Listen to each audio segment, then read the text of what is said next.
It's time for Dodger Baseball. Live from Dodger Stadium, Sportsnet LA presents the Dodgers as they take on the Atlanta Braves.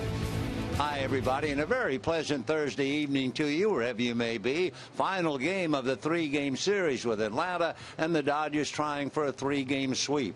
The last time the Dodgers swept the Braves here was a four-game sweep, but it's way back in 1990. Tonight, trying to stop the sweep for Atlanta will be Julio Teheran, young right-hander out of Cartagena in Colombia. He represented the Braves on the All-Star team. He's a 10-game winner and a good ERA of 2.7. The Dodgers beat him in the division series, and they also nailed him during a start earlier last year, but he's a much better pitcher than that now.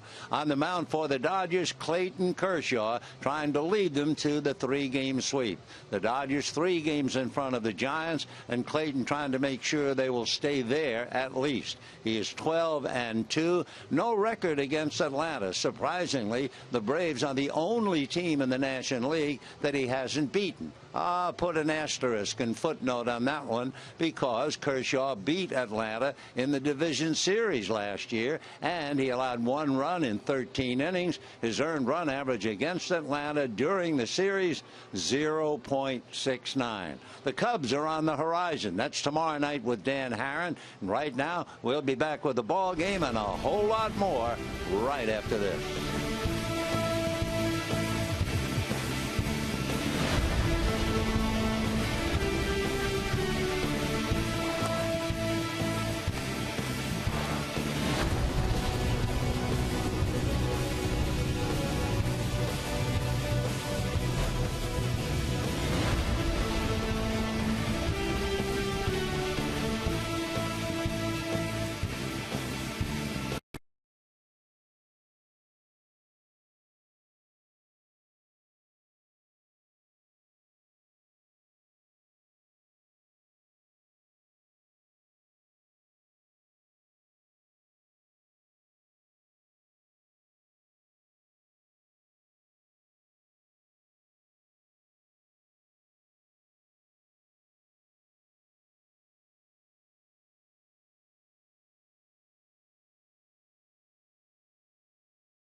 Breaking ball hit by the third baseman, the diving Pena.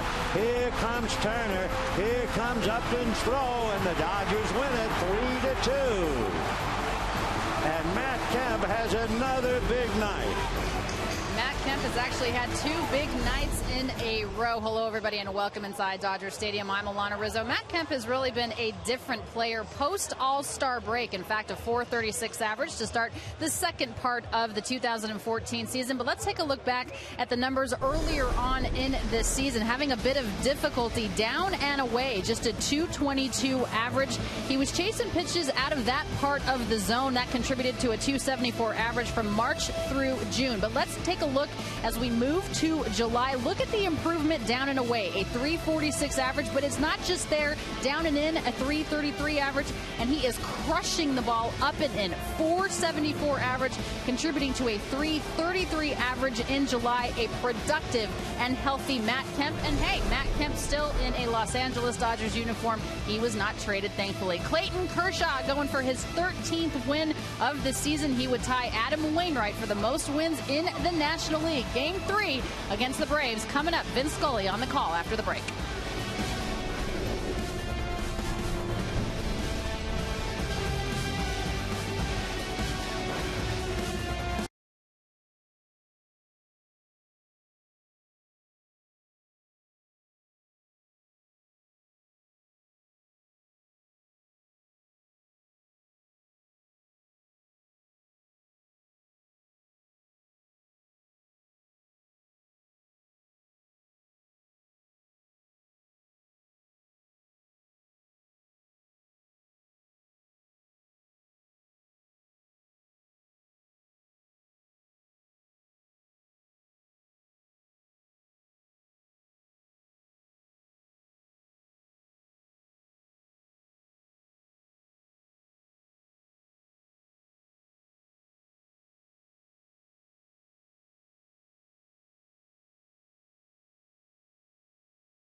Dodger Stadium, 2 voices and faces of the past broke the seal on tonight's ball game.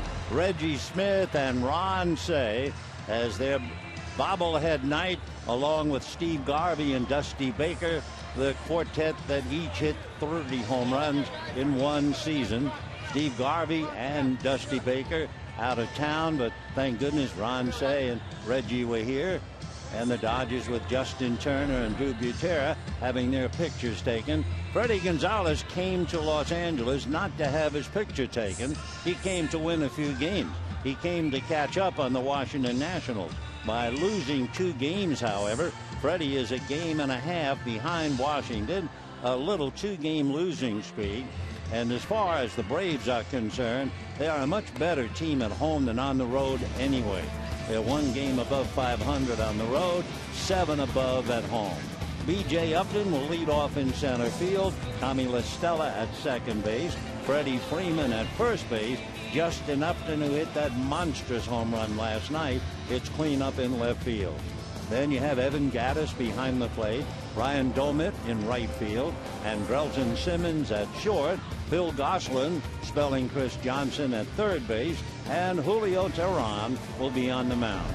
On the mound for the Dodgers, Clayton Kershaw, seeking his 4th straight home start with at least 10 strikeouts. Only Hideo Nomo, who's here tonight, and Sandy Koufax. They are the only Dodgers who have done that in the last 100 years. So it'll be interesting to see. And of course, every time Clayton goes to the mound, they're always comparing him to Sandy Koufax. So let's put it this way. In Clayton's last 61 starts, his earned run average is 1.76. In the best 61 game stretch of Sandy Koufax's career, his earned run average was 1.78. So that'll do it as far as the comparison. And now we get to going with B.J. Upton, followed by Tommy La Stella, and then Freddie Freeman. So Clayton, both feet on the rubber, looks down as B.J. waits. Kershaw starts him with a fastball strike. 0-1 to count. Upton last night struck out 4 times and walked. He struck out 3 times the game before. The strike 1 pitch is swung on and missed. So B.J. has struck out 7 times in the 2 games, and he's on the ropes. No balls and 2 strikes right now. Another gorgeous evening, 77 degrees. Kershaw ready. Here he comes. Low and inside, ball 1. So for the Dodgers and Atlanta, we have run out of July. This is the end of it. Tomorrow when the Cubs will be here, August 1. And among others, Matt Kemp really making a surge. Freddie Gonzalez looking down the road for some more wins. Slow curveball, just missed. The Kershaw had him set up for that rainbow curve, and it just stayed high. And the count 2 balls, 2 strikes. That's the pitch where he picks up so many strikeouts, but not this time. Back he comes, fastball fouled off, and the fastball at 93. Mike Demura is the plate umpire. Interesting story with Mike, who's been a big league umpire for almost 16 years.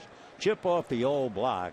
His dad, Lou, was an American League umpire, worked the no-hitter for Jim Palmer, and Mike Demura worked Roy Halladay's perfect game. That was in 2010. So it's interesting. Mike and Lou Demura are one of only 3 father-son tandems ever to both serve as plate umpires for no-hitters. Born in New York, Mike lives in Colorado. All right, 2-2 the count. Waiting is B.J. Upton. Here comes Kershaw, swung on, comebacker. Clayton leaves the mound, lobs it over to Gonzalez. And for B.J., no doubt small consolation, but he did hit the ball.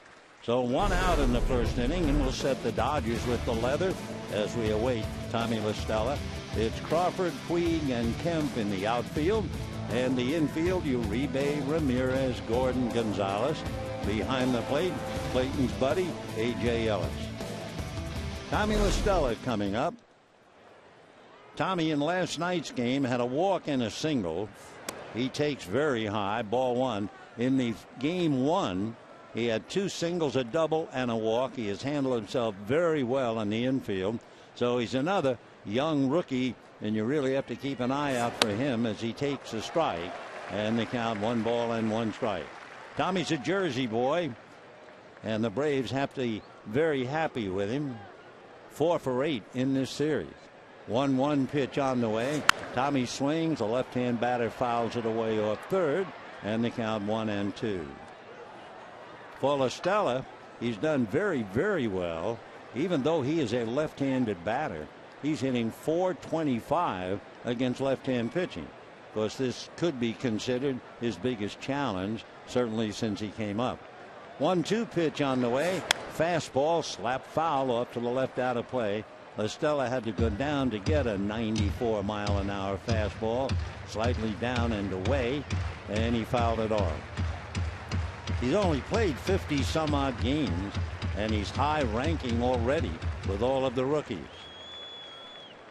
1 ball and 2 strikes. Kershaw ready. Here he comes. Curveball, grounded, foul outside of first.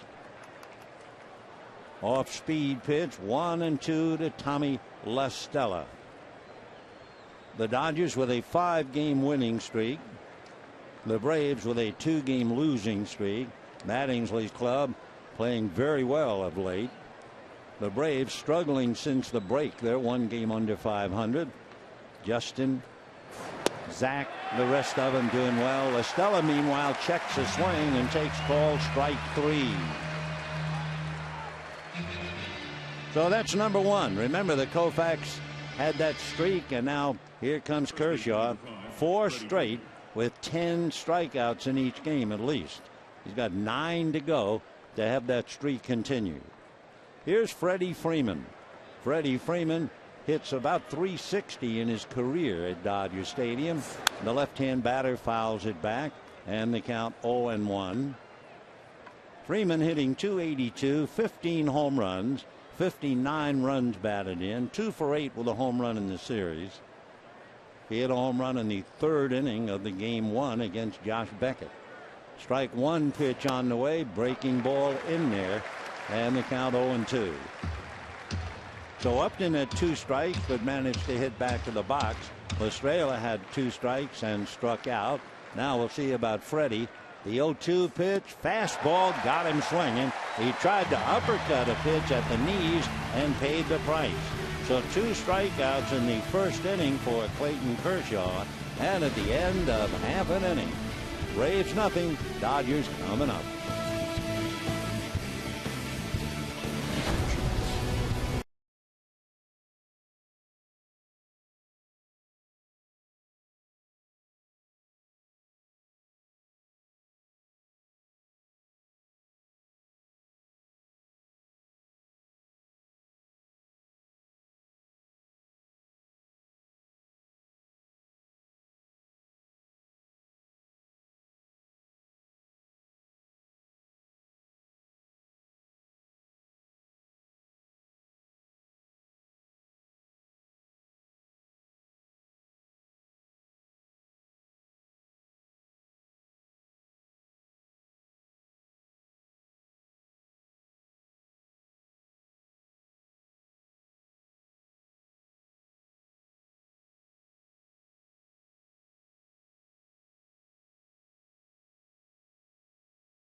On a hot, muggy night, made 16 pitches, struck out 2 in the 1st inning, and now the Dodger lineup trying to get some runs for him, and it'll have no big changes at all.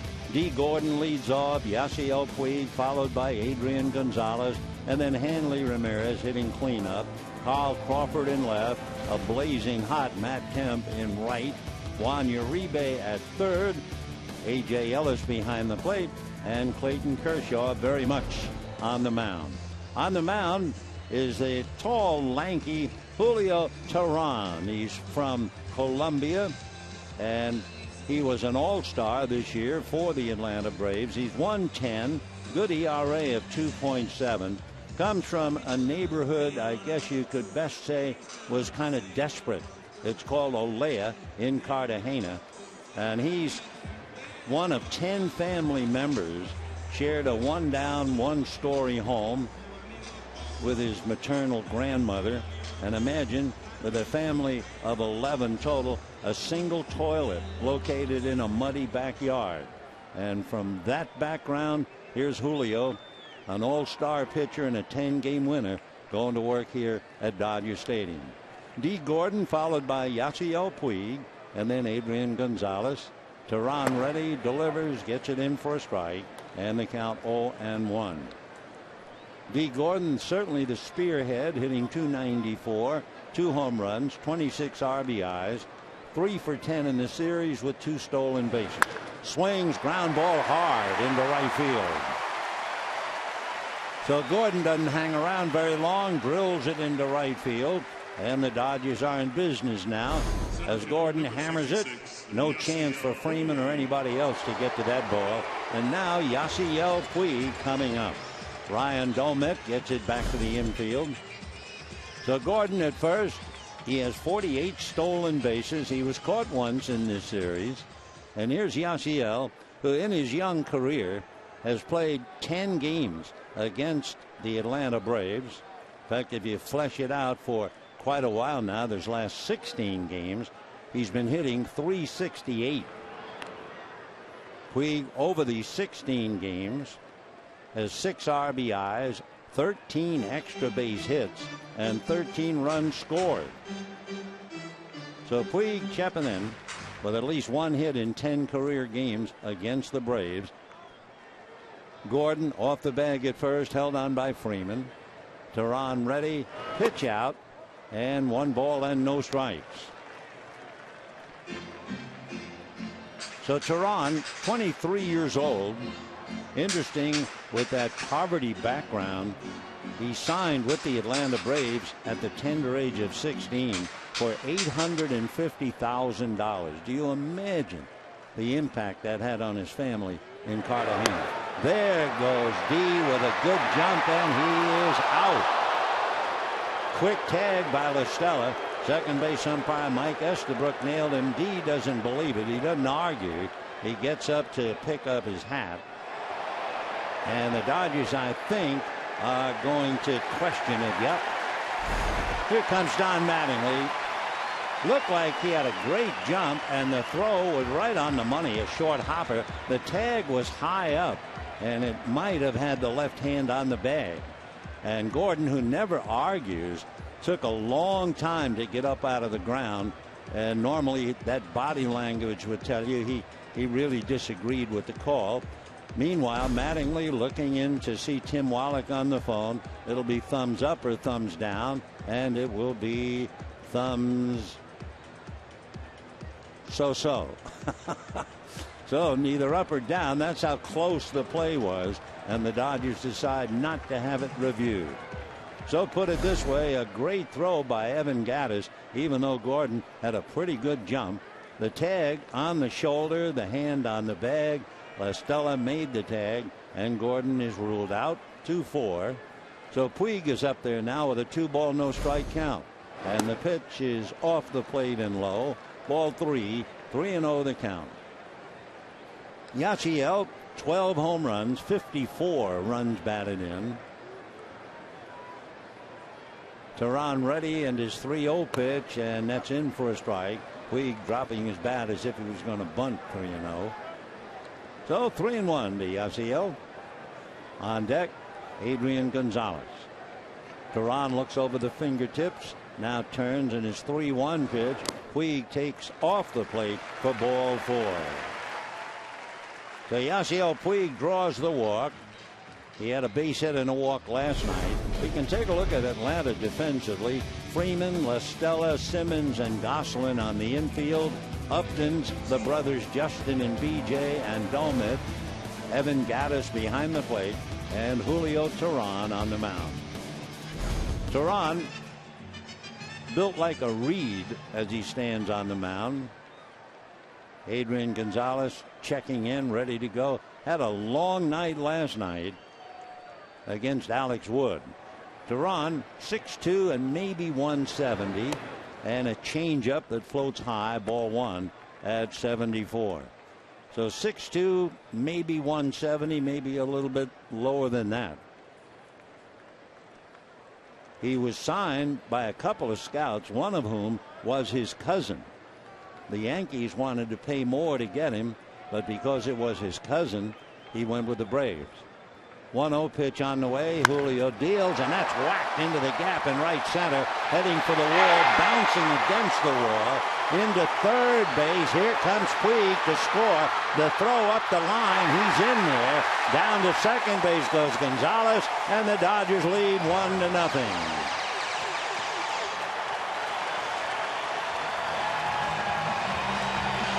So Adrian Gonzalez, who had such a tough night last night. He had struck out 3 times, hit into a double play, and grounded out to go 0 for 5. And tonight he gets well in a hurry. A low fastball that was below the knees. By the time it bangs off the wall, Ryan Dalmet trying to get it back to the infield. Puig, meanwhile, is the wild horse, and Drelton Simmons makes the throw to the plate, and Yasiel avoids the tag, as Gaddis never really had possession of the ball anyway. So the Dodgers lead 1-0, and Hanley Ramirez the batter. Teheran turns, throws back as if maybe Puig risked second base, but he didn't. So Yasiel in the dugout.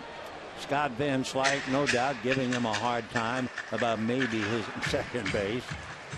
But he brings in the run. If he hears anything negative, he'd hear it from Juan Uribe. So 1-0 Dodgers first inning. And here's Hanley now trying to pick up Gonzalez. Teheran ready, and the fastball shoots in there at the knees for a strike. Good fastball at 93.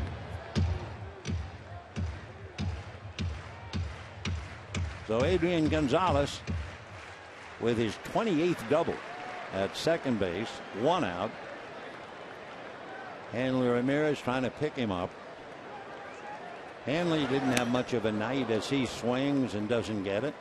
Last night, Ramirez struck out twice, flied out, went 0 for 3.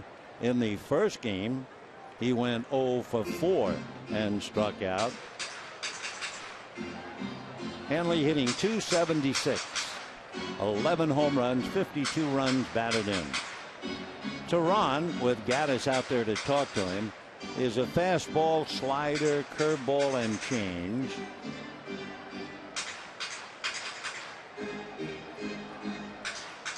Julio, after listening to his catcher, Evan Gaddis, looks down to get a sign. Phil Gosselin deep at third. Left side is back. Simmons on the rim. And the outfield deep, although B.J. Upton is up a little bit in center field.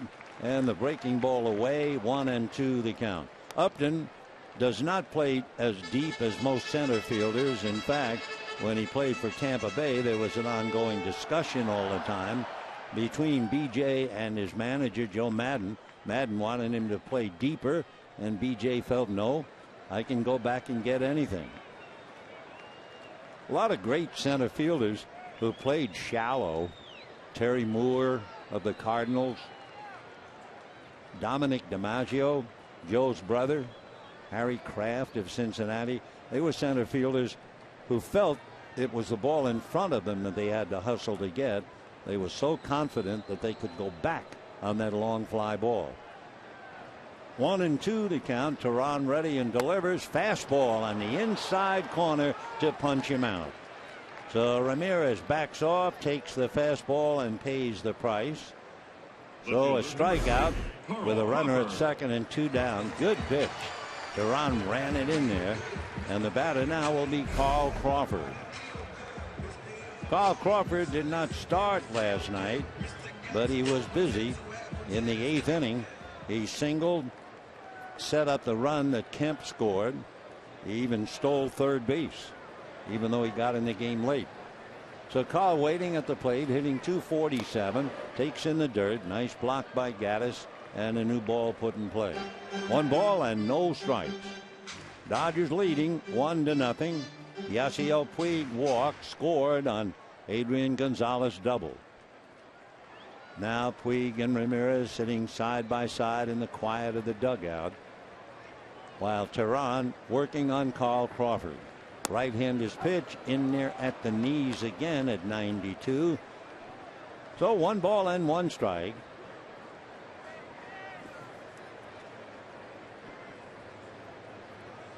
Teheran right foot on the rubber, looking down to get a sign.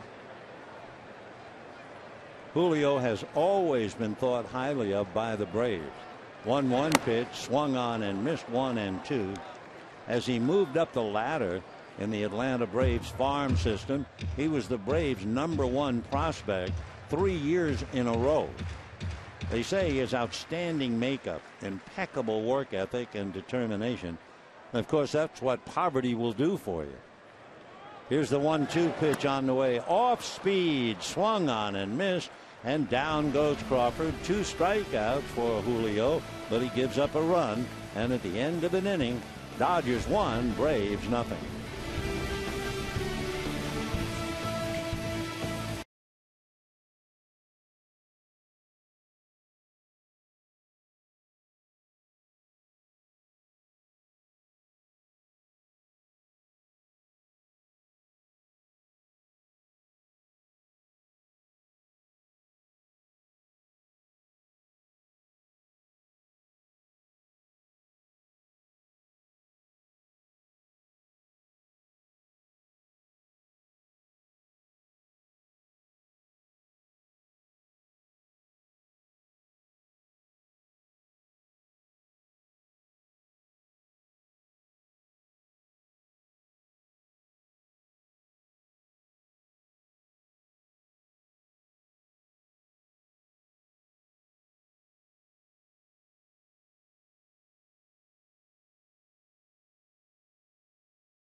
Big note on Clayton Kershaw. He enters tonight having won his last 9 decisions, unbeaten in his last 10 starts.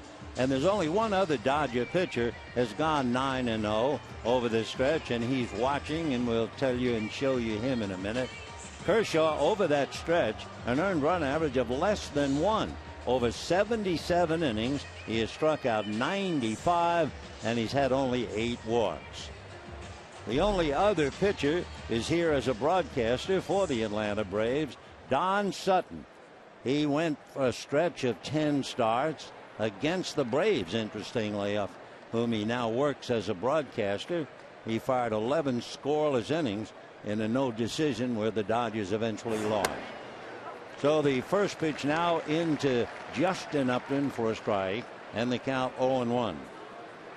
To give you an idea, you have one of the more highly talented young hitters in the game against Clayton Kershaw. Check swing on a breaking ball. It's going to go foul up along first, and the count 0-2.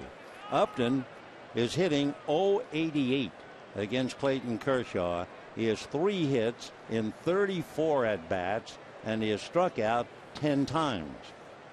Nevertheless, anyone who has watched Justin Upton play knows he's really a dandy.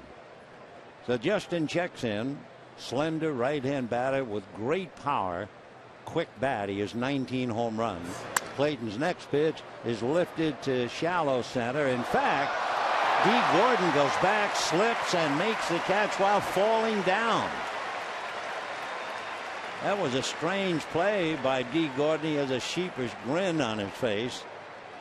Gordon started out as if the ball was going to go out into center field. I mean, he went out in a hurry, looked at Puig, then turned and fell down. And maybe that's the problem for a little while anyway. I mean, if you're slender Dee Gordon and there's a ball hit in the air in the neighborhood of center field, the first thing you're going to do is look to see where Puig is. Then he lost his balance, stayed with it, and made, you talk about a basket catch, he made it while sitting in the basket. So Upton pops it up, and now Evan Gattis, 1 out, 2nd inning. Right-hand hitting catcher, 1 for 8 in the series, hitting .287. A lot of power, 17 home runs, very short stroke, 1-1 to count. Where Justin Upton has the big, long swing, Gattis is big and strong and takes somewhat of a short stroke, and he has 17 home runs. Upton has 19. Evan, when he played in Latin America, he was called El Oso Blanco, the White Bear. That was in Venezuela. He takes a breaking ball, and a vicious one it was on the outside corner. Off speed, and the count 1-2. So here it comes. Gattis is locked in, and the pitch catches the corner. When it winds up in Ellis' glove, it's almost in the dirt, but when it goes through the zone, it's right there. Another curveball hit to the right side. Gordon over to pick it up and makes the play. 2 down in the 2nd inning, and Ryan Domit coming up. In looking at Clayton Kershaw, he has given up 1 home run to the Braves in his career. That would be against Freddie Freeman, and that figured. Otherwise, the Braves against Kershaw, those in the lineup, hitting about 165 against him. Clayton ready to deliver, and Domit backs off and takes low ball 1. Ryan, a former catcher with Pittsburgh, now an outfielder. Interesting that Clayton Kershaw has never beaten Atlanta during the regular season.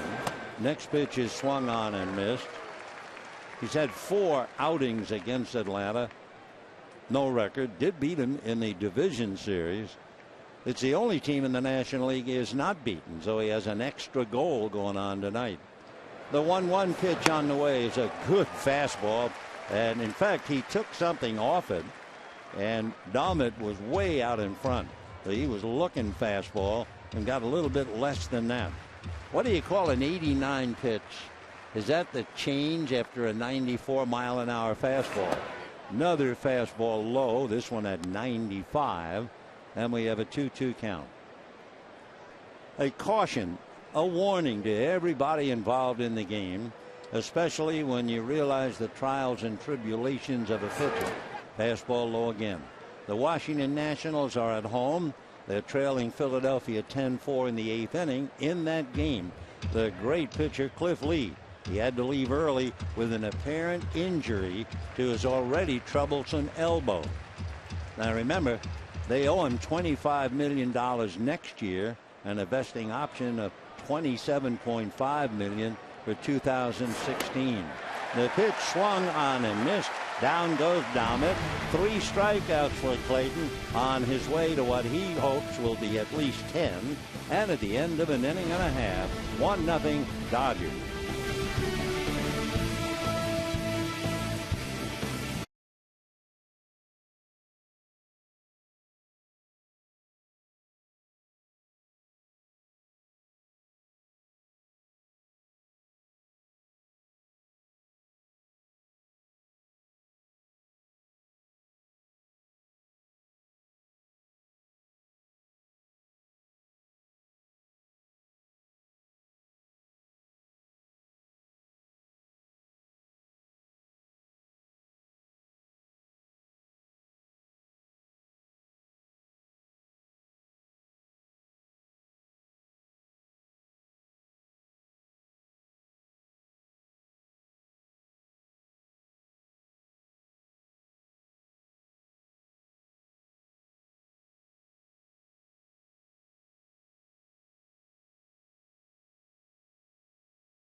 The homes in the hills almost golden as we go to the bottom of the 2nd inning, and the Dodgers lead 1-0. As you probably know, this was the last day in July, the last trading day, and boy, there were some whoppers. For instance, Yoenis Cespedes of the Oakland A's was sent to the Red Sox for pitcher John Lester and Johnny Gomes. David Price, you've certainly heard his name bandied about. He went to the Tigers. Nick Franklin, Drew Smyly to the Rays. Austin Jackson went to the Mariners. Tigers now have an unbelievable rotation. John Lackey went to the Cardinals for Alan Craig and Joe Kelly going to the Red Sox. And Gerardo Parra, the Gold Glove right fielder for Arizona, he went to Milwaukee for 2 minor leaguers. And those are only some of the trades. Matt Kemp takes a pitch high, ball 1, and into the bottom of the 2nd inning we go. Kemp, Uribe, and Ellis. Matt hitting .288, has exploded 6 for 8, 3 home runs in the series. Takes a look at a strike. 1 ball and 1 strike the count. Matt has really found himself. Not that he was lost, but he wasn't the Matt Kemp we were accustomed to seeing. But of late, last 9 games, he's been something. In fact, to furnish that, last 9 games, he's hitting .486, 17 for 35, with 3 home runs and 11 RBIs over the 9 games. Teheran looks, turns, and the Reed-like right-hander sends a pitch missing inside. Fastball at 93, and the count 3-1. I think he's a little annoyed on that pitch. Thought he might have gotten it. Dodgers scored in the 1st inning, lead 1-0. Bottom of the 2nd, Teheran turns on the rubber, and his 3-1 pitch, fastball foul back, and that was a good fastball. Kemp was a little late on it. A pretty good reason the fastball was at 94. So Julio Teheran from Colombia, from Cartagena, trying to salvage one. Remember, the Dodgers haven't swept a series at home against the Braves since 1990. 3-2 pitch is a slider that misses for ball 4. So the breaking ball is off the plate. That'll be the second walk given up. The walk to Puig was cashed in. And the batter now, Juan Uribe.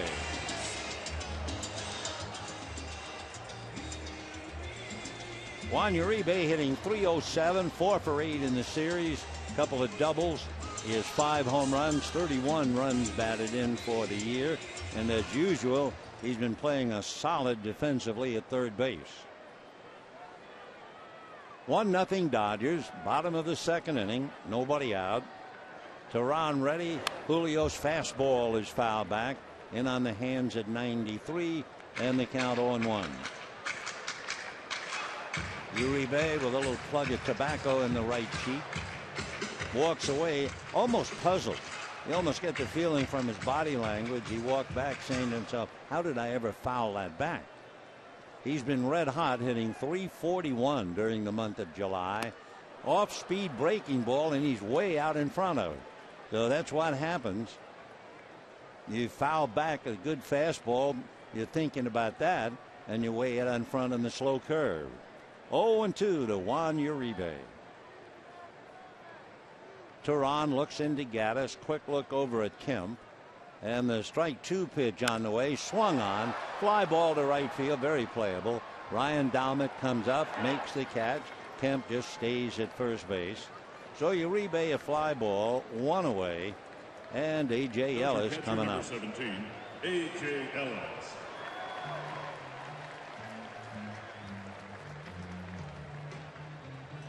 A.J. Ellis handling Clayton Kershaw as he always does, hitting .201, 1 for 3 in the series. He has 10 RBIs for the year.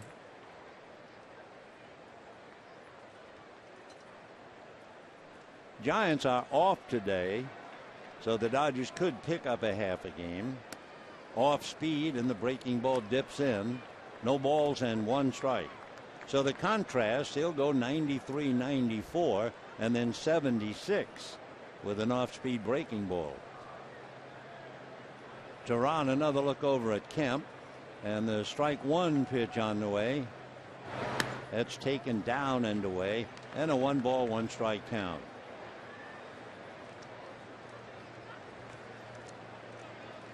Julio Teheran, 23 years old, signing out of Columbia at 16. Now the 1-1 pitch on the way. Fastball is swung on and missed. 1-2 to count.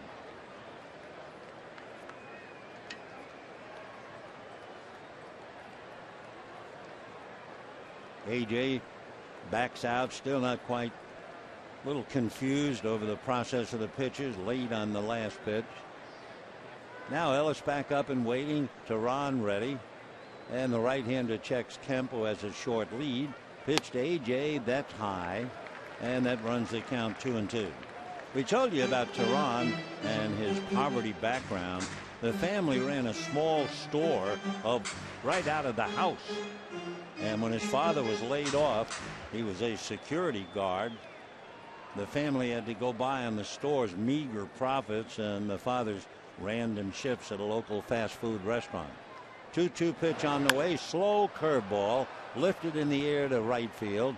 Dalmet moving over to his right to make the catch, and Matt Kemp holding on at first base. Can't help but thinking, you're 16 years old, you really are poor, and you get that $850,000 bonus. The effect, not only on him, on his family, how about his neighbor and friends? I mean, they all lived in the same poverty-stricken neighborhood. Amazing. Well, here's Clayton Kershaw now with 2 down. Clayton, a pretty good hitter. He has 7 hits. And the first pitch taken high, ball 1, 1-0. Kershaw has not struck out half the time, so that makes him a little dangerous as a hitter. He's a good bunter. 4 sacrifices, but of course we have 2 outs here. 1-0 Dodgers. Kemp quiet observer at first. The 1-0 pitch from Tehran is swung on and missed, and the count to Clayton, 1 ball and 1 strike. When the Braves come up in the top of the third, it'll be the bottom 3 of their lineup: Andrelton Simmons, Phil Gosselin, and then Julio Tehran. 1 ball and 1 strike. The pitch to Kershaw, foul back. Pitch was on the inside part at 92. He tried to hit it inside out and fouled it back to the screen. Julio Tehran went to work as a pro in 2008. Just a baby then. The 1-2 pitch, change up, got him, and it was a straight change, no breaking ball. That's rare. The old adage in baseball, you never change up on a pitcher, but I guess there is the exception if they think the pitcher is a fair hitter. He got away with it at the end of 2, 1-0 Dodgers.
Tuesday night, the Dodgers and the Angels. Boy, will that be fun.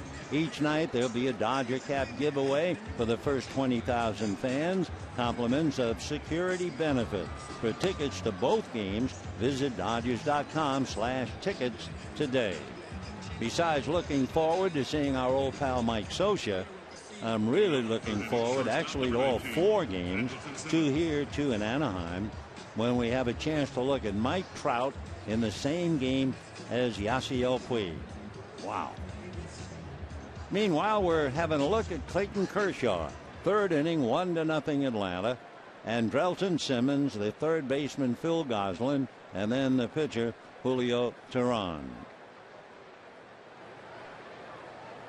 Clayton ready. First pitch fastball swung on and missed. Simmons almost falling down. 0-1 the count to Andrelton. Marvelous fielding shortstop with a great arm. 2 for 7 in the series, hitting .256, 5 home runs, 36 runs batted in. 0-1. Clayton ready and comes back. Slow pitch, but that's a little high. So open the fastball to a change and a 1 ball, 1 strike count. We were talking the other night about owners who really made an imprint on baseball. 1-1 pitch on the way, swung on and missed. You know, like George Steinbrenner with the Yankees. Way back, Larry McPhail owned the Dodgers. Larry McPhail in World War I was with a group trying to kidnap the Kaiser. So he was a little different. I think you'd understand that. Then, of course, one of the great promoters in baseball was Bill Veeck. And then you had Ted Turner, who owned the Braves. 1-2 pitch is in the dirt. Ted Turner was the mouth of the South. They called him Terrible Ted. They called him Captain Outrageous. He was really something. In fact, if Stan Kasten, the president of the Dodgers, had the time, he could write a dandy book on Ted Turner. Now the 2-2 pitch on the way. Fastball hit down the right field line, slicing foul out of play. Well, 36 years ago this month, Turner discovered there was one thing he couldn't do. He couldn't manage his own team. He was 38 years old when he put on a Braves uniform and actually stepped into the dugout to manage a team that was really tanking back in May of 1977. National League President Chub Feeney, supported by Commissioner Bowie Kuhn, gave him the thumb. They said anyone who owned stock in a team was forbidden to manage it. That's what they told him. Here's the 2-2 pitch. Simmons swings and misses. Strikeout number 4 for Clayton Kershaw. And we have one out here in the third inning. Well, Turner decided to skipper the Braves because it was sinking. The Braves had lost 16 straight. And Turner said, hey, they must have put that rule in. If I'm smart enough to save $11 million to buy the team, I ought to be smart enough to manage it. So he decided he was going to skipper a team that had just lost 16 in a row, including a doubleheader. The Braves at that time had 8 wins and 21 losses. 1 ball and no strikes. So the following afternoon, Turner told his manager, Dave Bristol, Dave, take 10 days off. I'm going to take over the ball club. Well, you can imagine how shocked the Braves were, and the coaches as well. And not to mention what it did to Commissioner Bowie Kuhn and the league president, Chub Feeney. Turner naturally had not informed them that he was going to become the manager. Here's the 1-1 pitch on the way, and that's low, and the count 2 balls and 1 strike. So on this day, Turner was on the field where the Braves uniform he was wearing, number 27. 2-1 pitch to Goslin. Swung on, hit over the head of Gordon into right field for a base hit. Matt Kemp will pick it up. So a 1-out single here in the third inning, the first hit against Kershaw, and the batter will be Julio Teheran. Teheran, you figure, will be up there to bunt. He is a very good bunter. In fact, he has 8 sacrifices. Well, let's get back to Turner for the moment. Turner leaned on his third base coach, who was then Vern Benson, and his bullpen coach, Chris Cannizzaro. So really, Benson was a de facto manager that night, but still Turner filled out himself as the manager. Teheran shows bunt, pulls the bat back, takes a strike, and the count 0-1. Well, back then, everybody on the club chewed tobacco. So naturally, Ted Turner, the owner, who's now the manager, decides to put some chewing tobacco in his mouth. I mean, that was just typical. What happened that night? Well, it wasn't much. Braves scored runs. Pirates scored and beat the Braves 2-1. So that meant the Braves' losing streak was 17. Niekro pitched a complete game. Phil Niekro, the knuckleballer, and Turner didn't use a pinch hitter until the 9th inning. Here's the strike 1 pitch to Teheran. He's swinging. Ground ball to Ramirez. On the bag. Low to first. Picked by Gonzalez. Double play. So you try to get smart instead of taking the bunt, and he's a great bunter. They let him swing, and he bangs into the double play. A little more about the amazing Ted Turner. But it's 1-0 Dodgers going to the bottom of the third.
9, not in a row. He gave up a base hit, but he's only faced 9 men in 3 innings.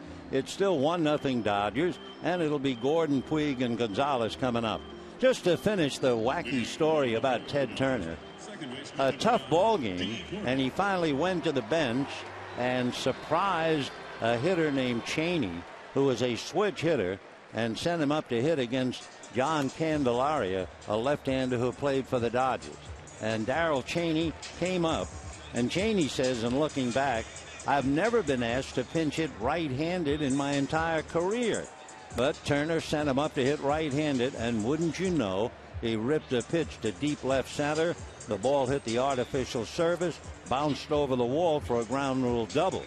In fact, had the ball stayed on the dirt, the ball would likely have scored a runner from first base.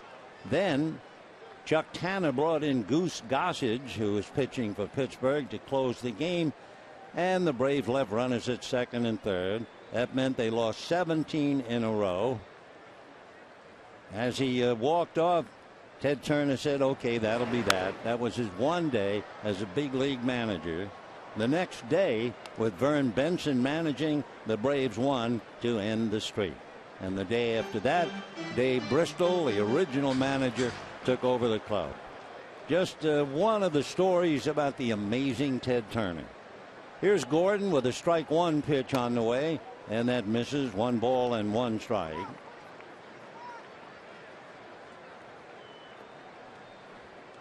Kershaw has made 41 pitches.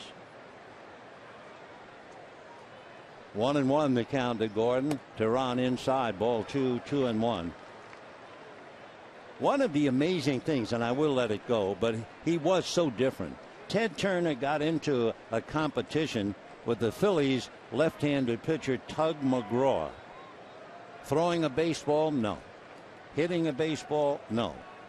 How about pushing a baseball with your nose? Ground ball to short. Simmons up with it and throws him out. That's right. The owner of the Braves is challenging a pitcher with the Mets by the name of Tug McGraw to push a baseball. Some reports say it was an egg, but it was probably a baseball. Down the baseline. Ted got down on all fours to start the rolling ball with his nose. Tug never did anything. He just stayed. When Ted got up from rolling the ball, he had blood from his forehead all the way down to the top of his nose. That's how badly he wanted to win. Ted Turner. Wow. What a man. What an owner. What a story. Here's Yasiel Puig. Takes a strike. 0-1. Dodgers 1 run, 2 hits. Puig walked. Gonzalez doubled him home.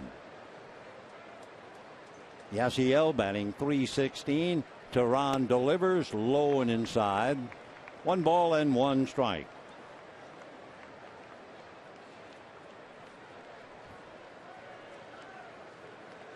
One nothing Dodgers, trying to pick up a half a game on the idle Giants. A Dodger victory would extend the lead to 3.5. 1-1 pitch on the way, swung on, fouled away. 1-2.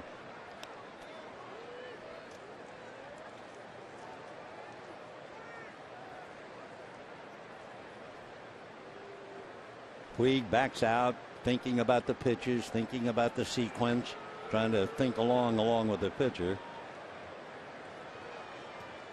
The Braves, as you know, started in Boston, went to Milwaukee, and now in Atlanta.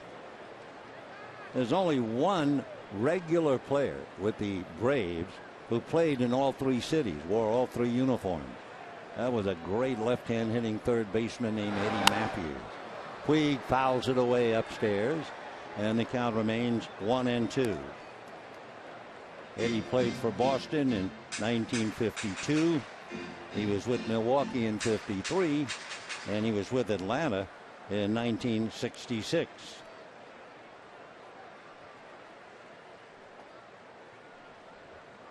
One ball and 2 strikes. Puig waiting. It's 1-0 Dodgers in the third. And the fastball is whacked to left field, going back to the wall, and watching it going to the seats is Justin Upton as Puig hits it out, and the Dodgers lead 2-0. And in every game against the Braves, Puig has at least one hit. And look out for the Dodger Blue bubble machine. They've got it already in prime. Puig gets a big hug from Adrian Gonzalez and from Hanley Ramirez.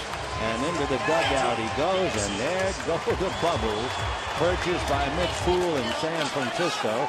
Drew Butera turned it on, and the home run turns on the Dodger bench.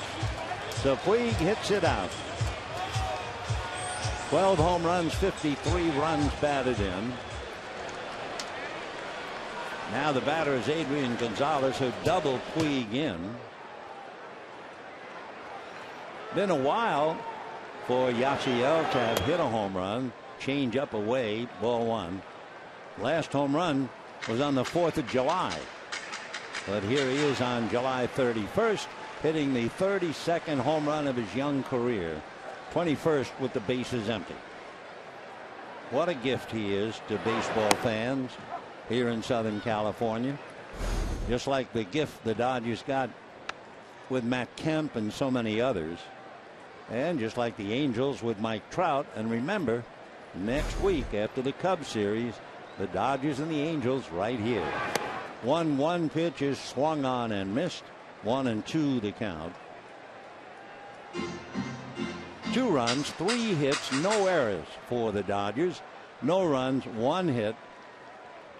Adrian smiling, laughing to Evan Gattis about the changeup. 1-2 the count. Duran ready. Slender right-hander's pitch, foul back. That was a fastball. 1 ball and 2 strikes. 1 away here in the 3rd inning.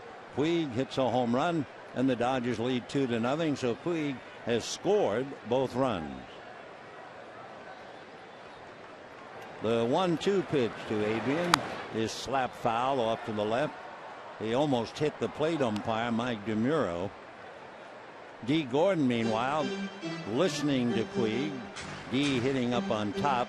I don't think they're talking about the fact that D. Gordon took a header, probably wondering where Puig was earlier in the game. Puig has a very high piercing whistle. 1-2 pitch on the way. Change curve, but missed. 2-2. The whistle might be okay, but playing at Dodger Stadium, we're averaging over 46,000, 46,500. You're not going to hear Puig's whistle very often. 2 balls and 2 strikes. Duran looks down the barrel to Gattis. Whatever it is, it's a 3-finger pitch. Got a lot of pitches. Fastball, slider, curve, and changeup. 2 balls and 2 strikes. Breaking ball in the dirt. Check swing, but strike 3, and down goes Adrian. Yasiel Puig having a long conversation with D. Gordon, and they've agreed whatever. They wasn't quite a handshake, but almost. Now Matt Kemp joining the conversation. Like to be a fly on the wall and hear what they're talking about. 2 down, 3rd inning, 2-0 Dodgers. And here's Hanley Ramirez. Fastball late, fouled it off, in on the hands at 94. Hanley a little hungry, looking for a hit. Struck out twice, went 0 for 3 last night. Struck out once and went 0 for 4 in the first game, so it's been a very tough series for him. Batting .274. Duran works inside to move him off the plate, and a 1 ball, 1 strike count.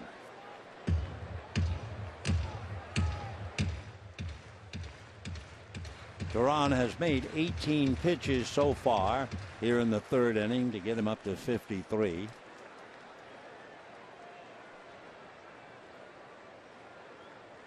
Julio just staring in, and now he's ready. 1-1 pitch to Ramirez inside, almost hit him. 92-mile-an-hour fastball. Remember, Ramirez struck out in the first inning on a fastball that got the inside corner. So he tried to come right back into that area.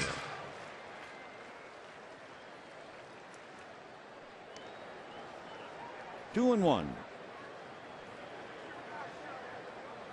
Gaddis shuffling cards behind the plate.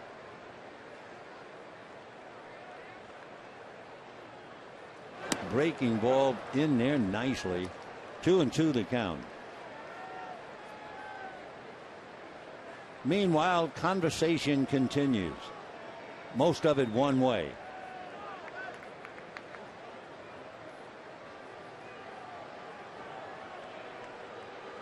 The 2-2 pitch on the way to Hanley, swung on and missed, and he comes up empty again.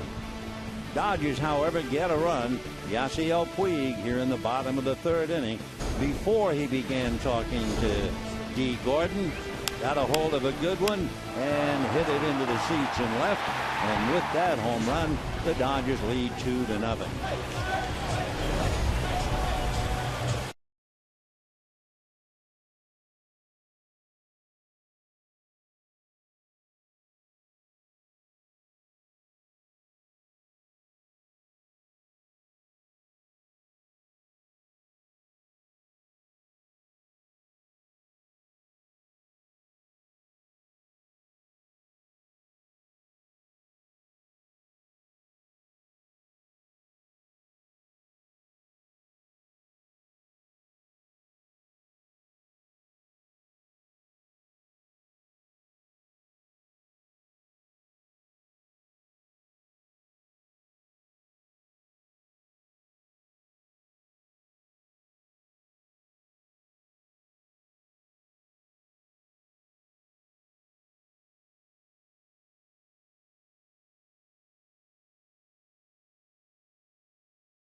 Sportsnet LA is brought to you by Jack in the Box. Head to Jack in the Box for the new jalapeno ranch or barbecue ultimate cheeseburgers at participating restaurants. And by the all-new Chrysler 200, America's import. The master painter who gives us so many great paintings throughout the season presents us with a golden sky tonight. We saw the reflection on the homes in the hills. 2-0 Dodgers, and we move to the fourth. It'll be B.J. Upton, Tommy La Stella, and then Freddie Freeman.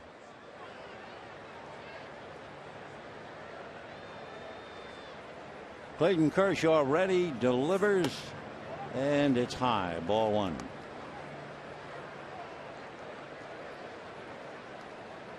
B.J. hit back to the box in the first inning. Tries to golf that 1-1. You see a star like Clayton Kershaw and you check his pitches. He's made 108, 109, 115. Last time out 113. That's going to be smoked to center. Base hit for Upton, and he runs very well. Upton has stolen 18 out of 24. Anyway, with the pitch count today, every pitcher, you watch him like you're spinning beads through your fingers. You might find it hard to believe, but in 1944, the Braves had a pitcher named Charlie Red Barrett.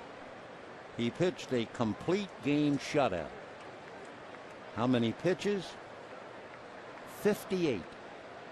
58. Kershaw, very tough to run on, and foul ball down the line. 0-1 to La Stella.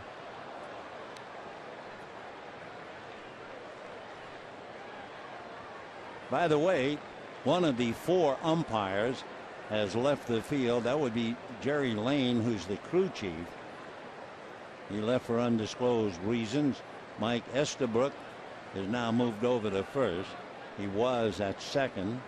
Hunter Wendelstedt is now the umpire at second. So at least for the while, DeMuro behind the plate, and Jerry has left the game, so there is no umpiring right now at third base. Hope Jerry's all right. Kind of a hot, humid night. Could affect anybody. 0-1. There goes Upton. Got a pretty good jump. The throw like an arrow, but it's late. And now he comes off the bag. B.J. Upton got in there. He is arguing that he didn't leave the bag. Now Freddie Gonzalez is going to come out and appeal the play. So Freddie continues to listen. As we said, the umpires moved around. Let's take a look. Into the slide. Safe there. Steps on. Then comes off the bag. And you can see Hanley Ramirez had the glove on his left calf. Safe there.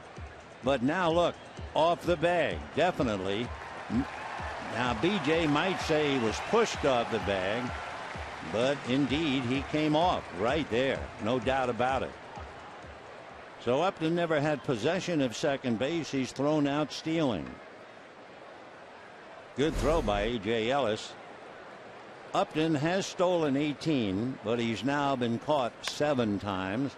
Little ground ball. Kershaw can't get it. Gordon can and makes the play. Oh, what a dazzler by D. Kershaw tried to angle over and pick it up. Couldn't do it. And Gordon makes a great play. Kershaw is going to miss.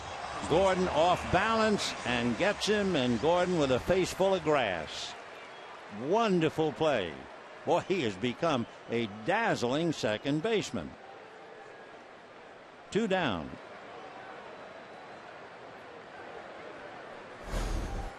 Now Freddie Freeman flinches on a curveball for a strike. Well, maybe it missed. 1 ball and no strikes.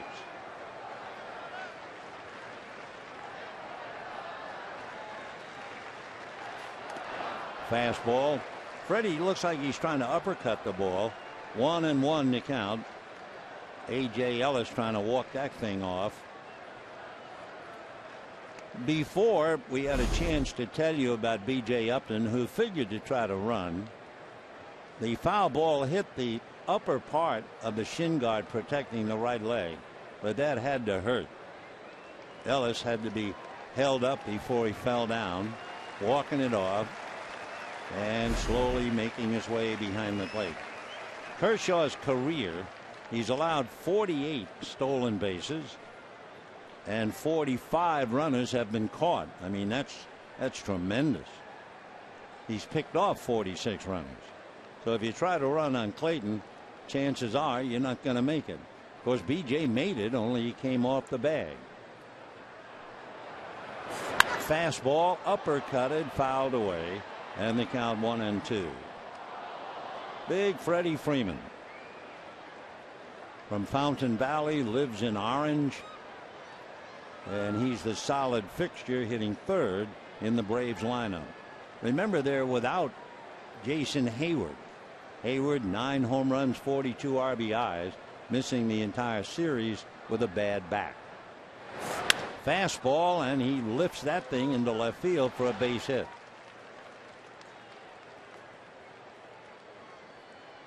So that would be the 3rd hit allowed by Clayton Kershaw. Freddie, who in his career hits about 360 at Dodger Stadium. And now Justin Upton, who popped up in the 2nd inning, coming up.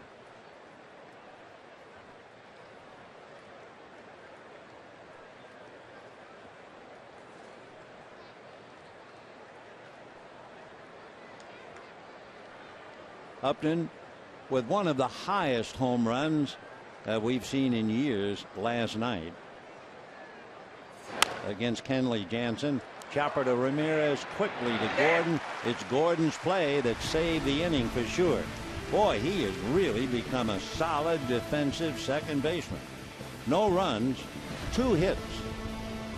2-0 Dodgers.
Forget tomorrow, Dodgers and Cubs, 7:10, and after the game, Friday night fireworks presented by Denny's.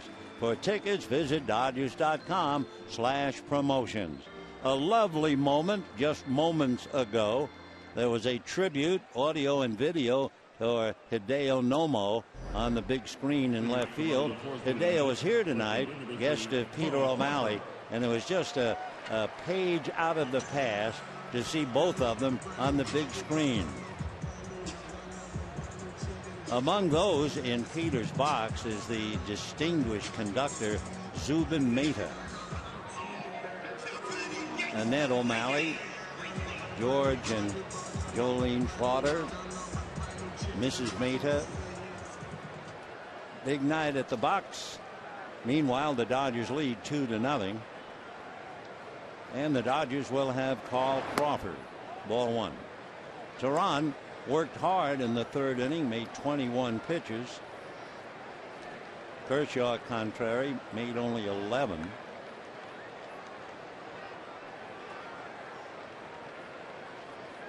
One ball and no strikes to Carl Crawford.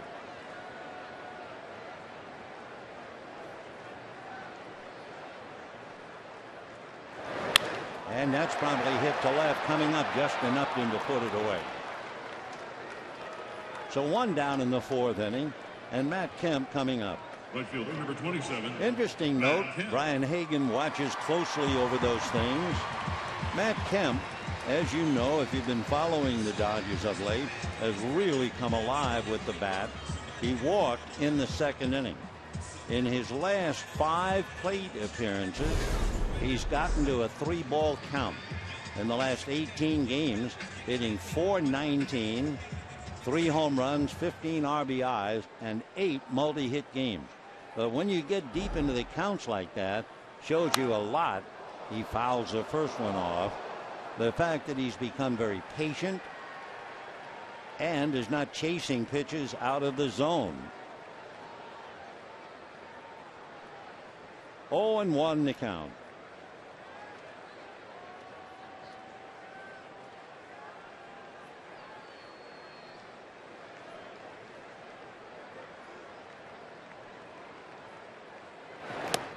And 2. Every now and then, since we're not going to see the Braves the rest of the year here at Dodger Stadium, we can drop in a note or two. We're talking about the Braves doing their good work at home, 31-24. Barely above 500 on the road.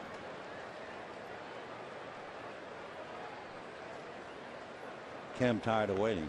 Going way back, the 1911 Boston Braves, imagine, they won 19 games and lost 54 at home. That must have been a lot of fun. And a high fastball at 92 puts him away. So Kemp goes down. By the way, Tehran now has struck out 6.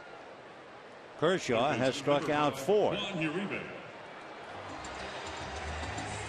Take a look at that last pitch. It was out of the zone up there, and Kemp tried to go after it.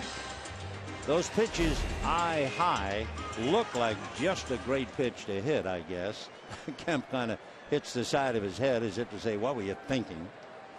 Well, you were thinking it looked like a basketball. That's fouled away. Fastball with a little tail at the end of it at 92. Uribe, who goes the other way a lot, flied to right field in the second inning, batting .306.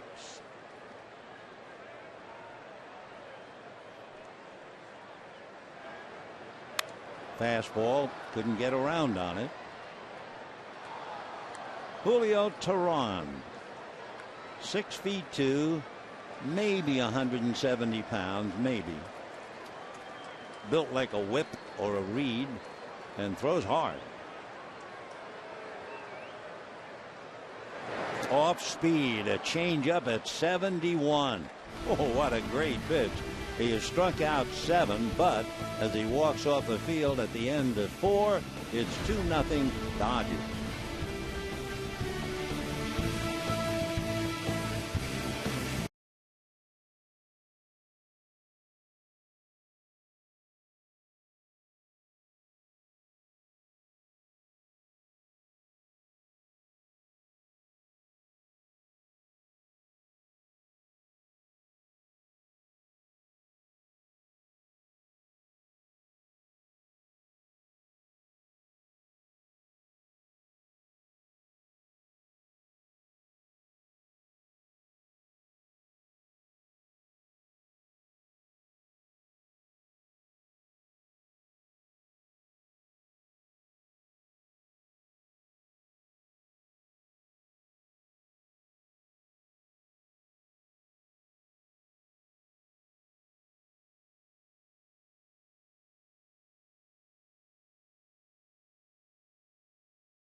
Out into the Dodger clubhouse. Join Alana Rizzo. She'll go one-on-one with Don Mattingly and get the inside scoop from the Diamond. Don't miss Dodger Clubhouse Monday at 5 on Sportsnet LA. By the way, checking on our good pal Jerry Lane, the crew chief. Jerry aggravated a calf muscle yesterday and then hurt it again tonight. That's why he left, but I'm happy to hear it's nothing more than that. Jerry, of course, has been umpiring and doing a great job in the major leagues for 26 years. He was behind the plate for Fernando Valenzuela's no-hitter. Jerry was behind the plate when Barry Bonds hit his 71st home run. He was behind the plate for Game 3 of the World Series, the longest game, 14 innings, in the Fall Classic history. A little fly ball might be trouble, but here comes Puig, and he has to play it on a bounce. So a fly ball single off the bat of Evan Gattis as we begin the 5th inning. And that'll bring up Ryan Doumit. Little pop fly single for Kershaw. He's now allowed 4 hits. 4 hits, struck out 4.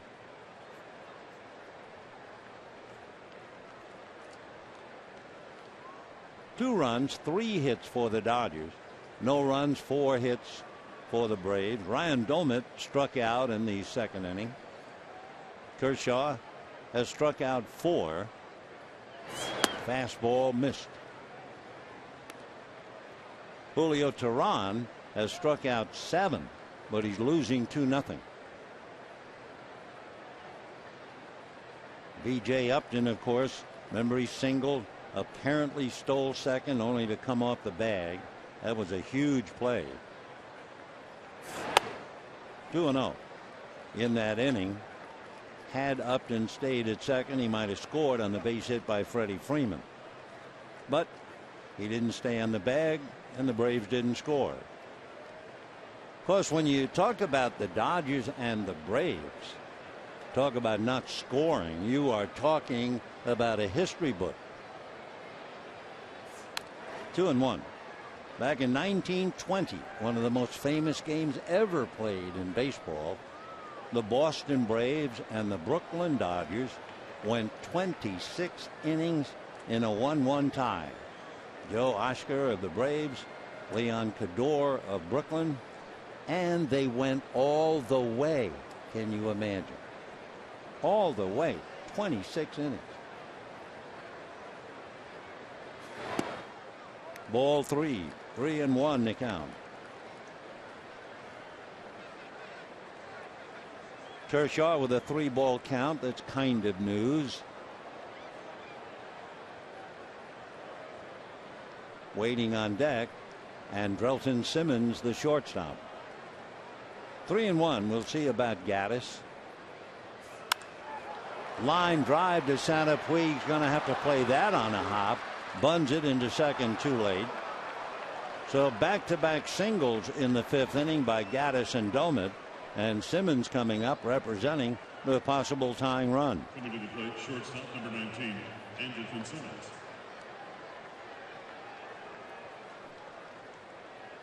No runs, 5 hits for the Braves. Simmons struck out in the 3rd inning. Then you have Goslin batting 8th. He has a base hit.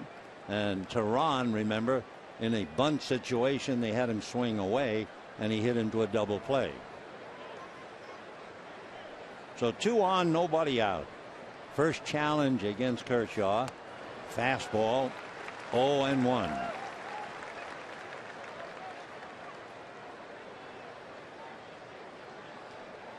Clayton is 12-2. 4 no decisions against Atlanta. The only team he has not beaten in the National League during the regular season. It did beat him in the division series last year. 0-1.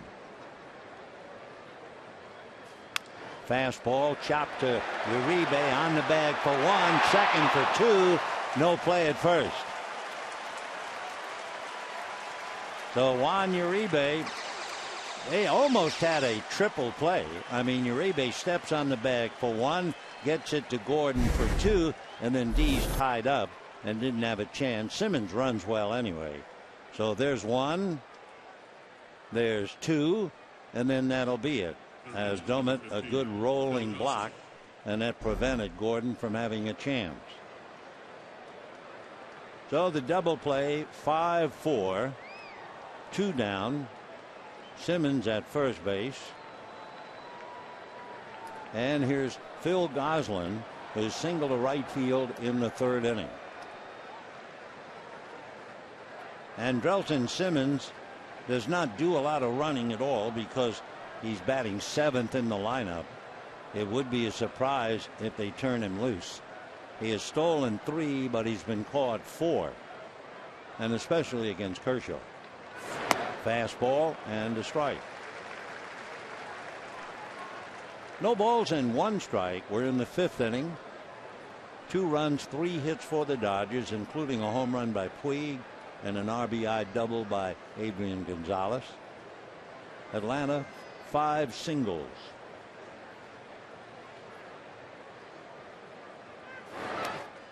In the dirt, nice block. 1-1.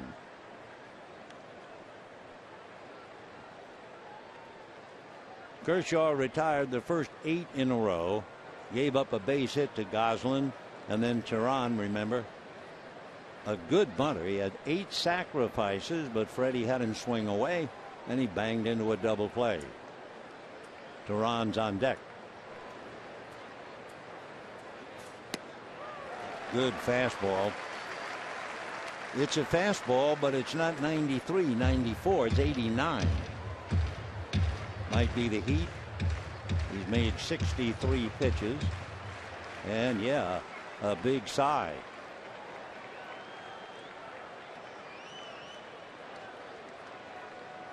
Oh, and 2. Big changeup for strike 3 called. Oh, what a pitch. So Goslin goes to school, shaking his head no. Kershaw gets strikeout number 5. No runs, 2 hits, and 1 left. And at the end of 4 1/2, a change gets him, and it's 2-0 Dodgers.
Will be A.J. Ellis, Clayton Kershaw, and then D. Gordon.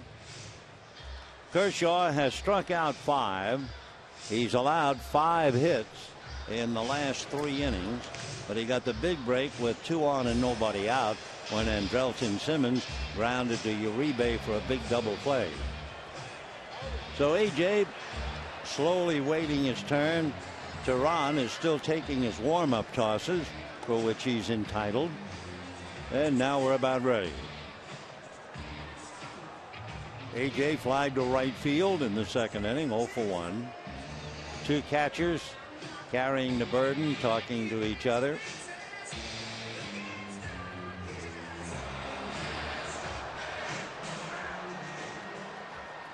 So Gaddis doing a lot of talking, and A.J. ready to hit just kind of nodded.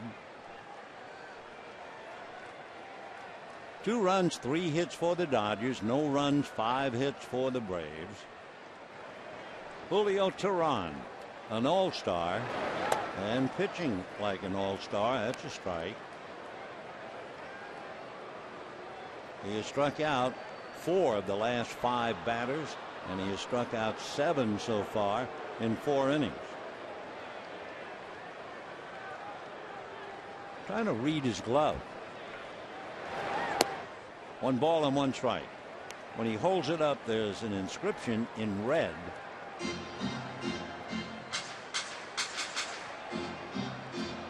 Familia.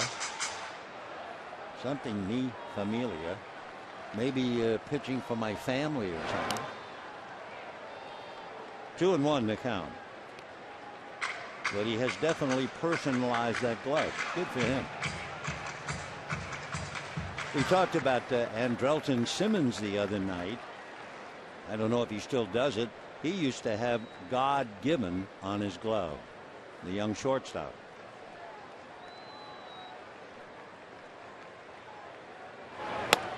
That's a strike. 2-2. Yeah, we can't really tell much about his glove. Oh, there's something down there. Oh. 2 balls, 2 strikes. 3-2. And Drelton walked Puig in the first inning, walked Kemp in the second. So walking the 2 leadoff men, and he now goes 3-2 on the leadoff man here in the 5th.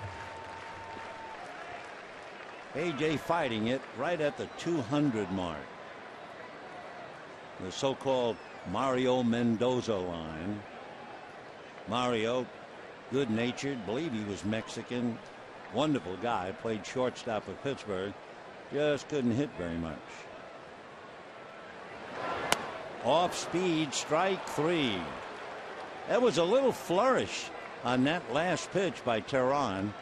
He really gave him a leg movement before delivering the changeup, and if you're the hitter, watch that leg. I mean, he really shot it out there and then made a great 74-mile-an-hour pitch for strike 3. So that means he struck out 8, and 3 in a row, and 5 of the last 6. Julio Teheran, and a fastball to Kershaw, and Gosselin will take care of him. 2 down.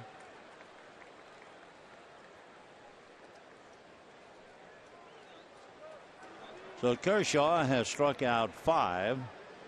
Teheran has struck out 8, and Clayton is leading 2-0. This is his 17th start, and Clayton has walked 15 while striking out 146. Wow.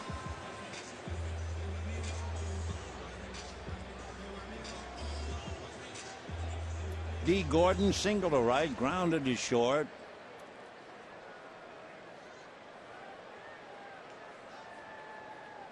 Shows bunt. Strike 1.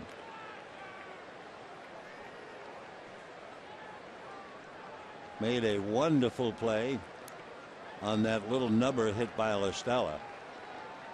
Defensive play of the night so far. 1 ball and 1 strike.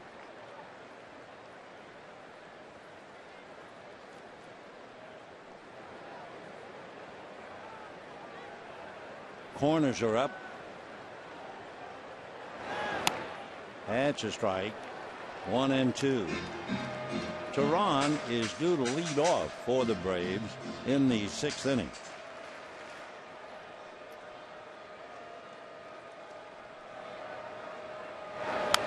Fouled off. Still 1-2. Remember we told you the story about Ted Turner, an owner who managed for 1 game?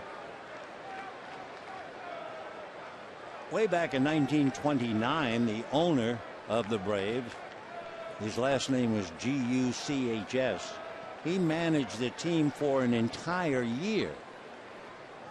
How about that? And how about that? Fly ball into the glove of B.J. Upton, and that'll be the inning.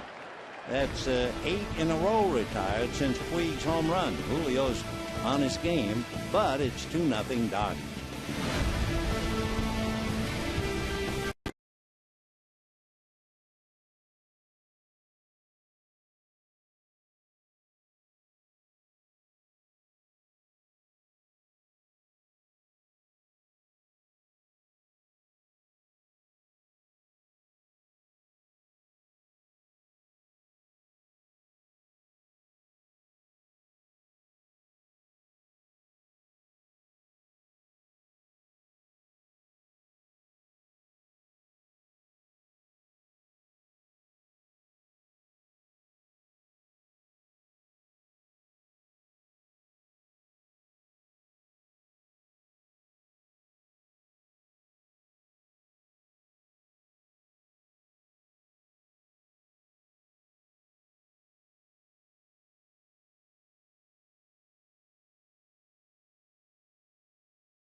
Walter Alston entered the Hall of Fame. What an upset that was to a lot of people in New York.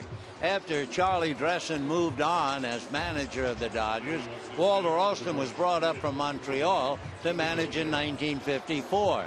And the headlines in the New York paper said, Walter who? Well, we found out. We found out he was a big, strong, quiet man, had played first base for the St. Louis Cardinals. I think maybe he had only one at bat, and he struck out. But he was quiet and yet so strong. I'm not sure if I ever heard him use the word I. It was always we, and it was always praising his player. Walter Alston, number 24. What a man. Let's go back to this one.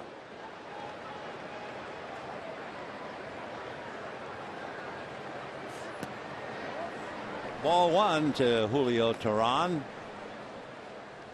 Clayton starts him 93. Teheran has made 76 pitches in his 5 innings. That's a strike, 1-1.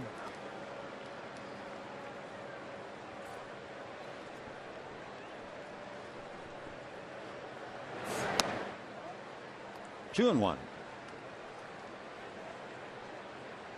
Interesting to be talking about an owner managing a team for an entire year, and then start with great Walter Alston. Ground ball to Hanley, had to back up for the hop. One away. Kershaw has allowed 2 leadoff men to get aboard. B.J. Upton singled in the 4th, and that was a huge play. B.J. stealing second, only to come off the bag and be tagged out. And then in the 5th inning, Gaddis led off with a single, followed by Domat's single, and then Simmons hit into a huge double play. One, B.J. Boss Man Jr., that's what the initials stand for. Not his real name, but Boss Man was his father's nickname, so he got it. His real name, Melvin Emmanuel Upton. 1-1.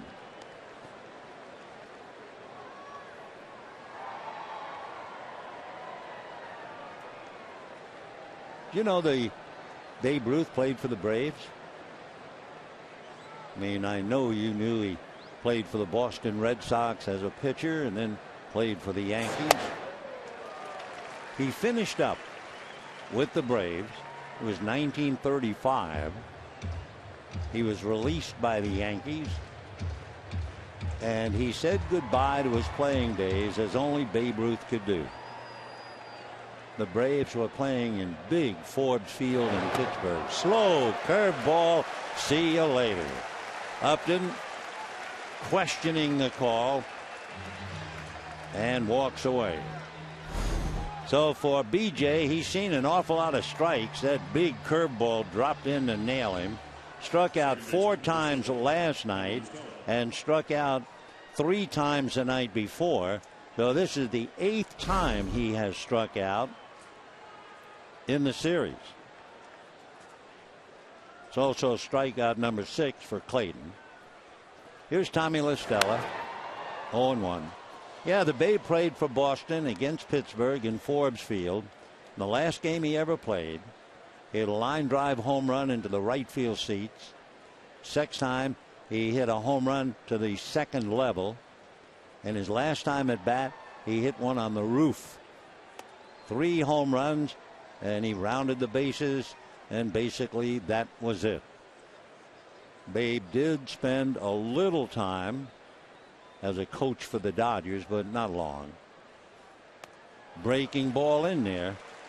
So Kershaw has broken off a couple of dandies here. 1-2. Remember the goal. I mean, sure, the goal is to win, but remember about trying to get 10 strikeouts, at least 4 straight games at home. Well, he's on his way now. He has struck out 7. And at the end of 5.5 innings, it's still Dodgers 2, Braves nothing.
Dodger baseball on Sportsnet LA is driven by your Southern California Mazda dealer.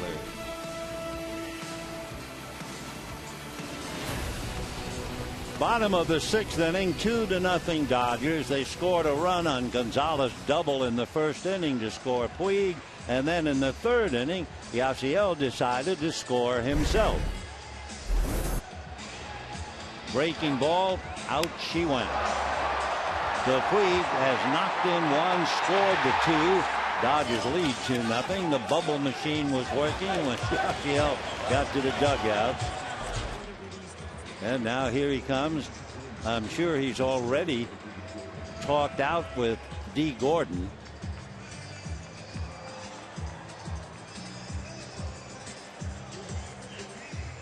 Two runs, only 3 hits. Julio Teheran has been terrific. Gonzalez doubled in a run, and Puig homered. D. Gordon singled and was thrown out trying to steal. Teheran has walked 2 and struck out 8.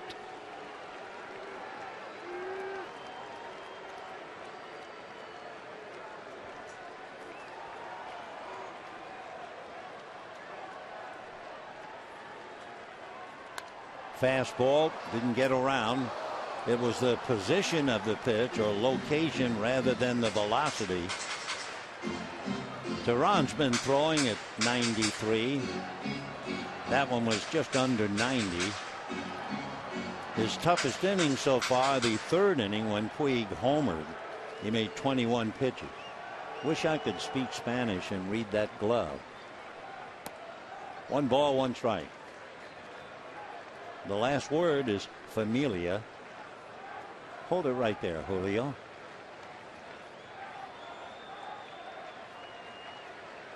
Amo mi familia. Somebody help us. Love my family, yeah. 1 and 2. Well, as we told you about Teheran, and maybe he sends a message whenever the game is televised, but he is from as poor a place in this world as there is, Cartagena, Colombia. 10 family members and 1 toilet. That's how he grew up. Fastball, and look where second baseman Listella was patient and puts him away. 1 down.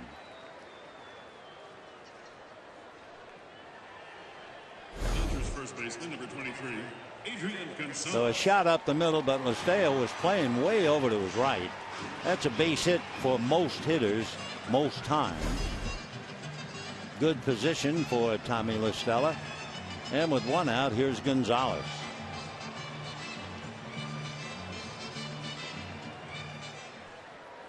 Adrian doubled in a run and struck out.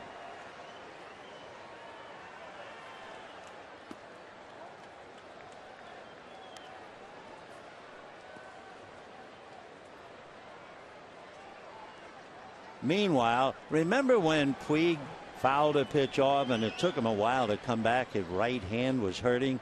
It looked like he hit the pitch off the end of the bat. Obviously that hand is still hurting. 1 ball, 1 strike. It looks like the base of his left thumb, and that'd be about right. As a right-handed batter, that would be the lower hand, and that's what's bothering him, the thumb. 1 ball and 1 strike. Foul back. That was a 91-mile-an-hour fastball up. Hanley Ramirez waiting on deck. Julio Teheran, 23 years old. Looks like the Braves have another fine pitcher. Alex Wood, the left-hander, was so impressive last night. Alex Wood struck out 8 Dodgers and allowed 1 run in 7 innings. Teheran has struck out 8, and he's allowed 2 as Alex Wood looks on.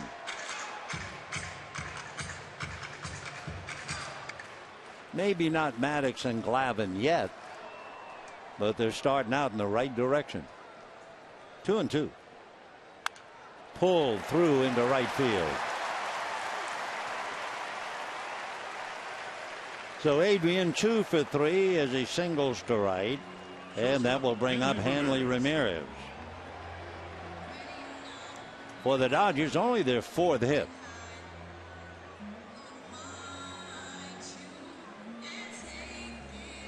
Hanley batting .273.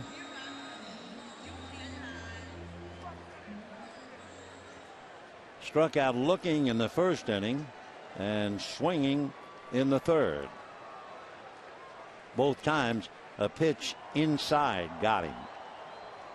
And that's where he comes right away. Ball 1.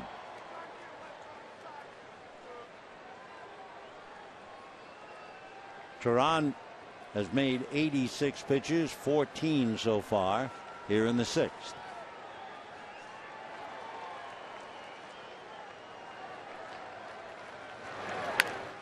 Foul ball. A little while ago we were talking about Babe Ruth hanging it up with the Braves, hitting 3 home runs in the game. Another reason I'm sure the Babe decided to hang it up. That team in 1935 for Boston won 38 games and lost 115. If you were Babe, you'd hang it up too.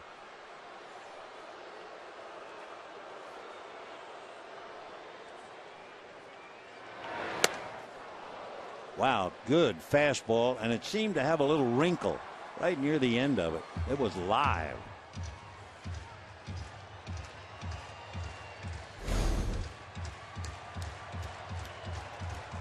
On that shot, you don't see that little jump. Sitting upstairs looking down, that ball really moved at the last second.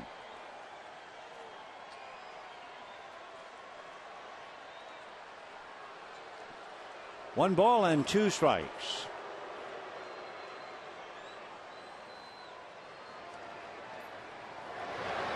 And that's a high fly ball to right, but playable. Dalmit is there. So 2 down in the 6th inning, and Carl Crawford coming up. Hanley Ramirez 0 for 3 tonight, 0 for 3 last night. Still smiling about it. 0 for 4 the night before. So he's 0 for 10 in the series, but the Dodgers trying to sweep without him. So here's Crawford, struck out and flied to left.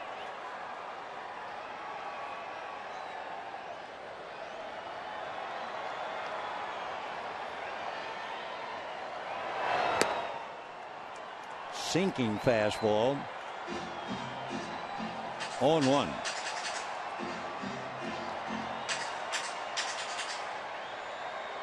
It's amazing what these fellas can do with that ball. The 4-seamer that rises like the pitch he threw to Matt Kemp, and then that 2-seamer that just dropped. Line drive right at Domit, and that's it. So Crawford hits it right at the right fielder. For the Dodgers, no runs, 1 hit, a man left, and at the end of 6, Dodgers 2, Braves nothing.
To bring the kids to Dodger Stadium Sunday at 1:10, Dodgers and Cubs, and the first 15,000 ticketed kids 14 and under receive their own Dodger back-to-school backpack, compliments of popsicle. For tickets, visit Dodgers.com/promotions. Yes, son, you can keep the glove, but we're going to get you a backpack. And you look big and strong enough, having eaten your vegetables, to carry that backpack. Catching imaginary fly balls. Meanwhile, Freddie Freeman with a base hit in the 4th inning. Right. With Kershaw, you start to wonder. He's left-handed. How many guys have gotten 2 hits against him left-handed in a game? Freddie is uppercutting. I guess that's his style. 0-2 the count. Well, let's see. Ian Stewart, Adam Dunn twice. John Suchek of Seattle, Brian Giles, Joey Votto, Gerardo Parra, and Jay Bruce. Jay Bruce, 2 hits against Kershaw were home runs. Squirted foul on that change. 0-2 to Freddie. He has to laugh about that.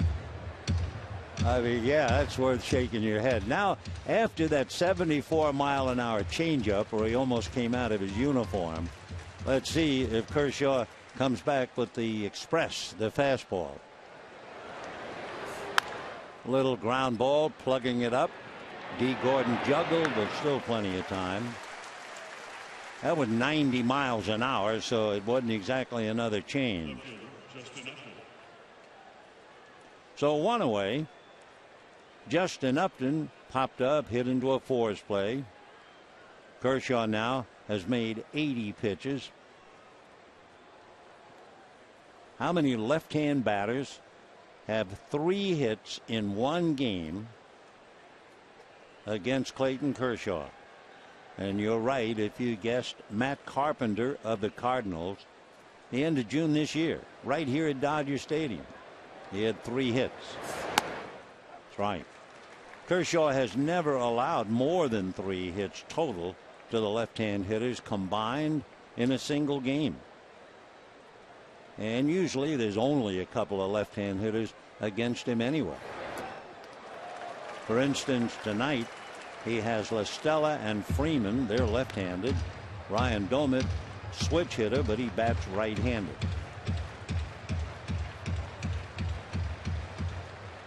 Oh, great notes from Brian Hagan. Freddie Freeman would probably be interested in knowing that too. Still 0-2.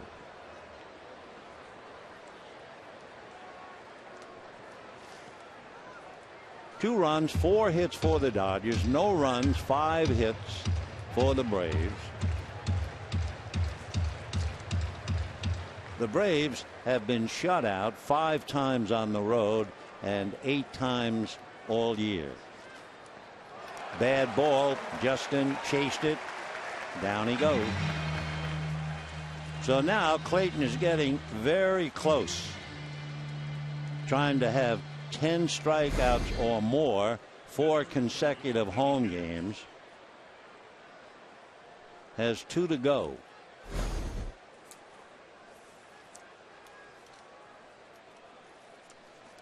Upton, I guess, can't believe he swung at a pitch on a bounce.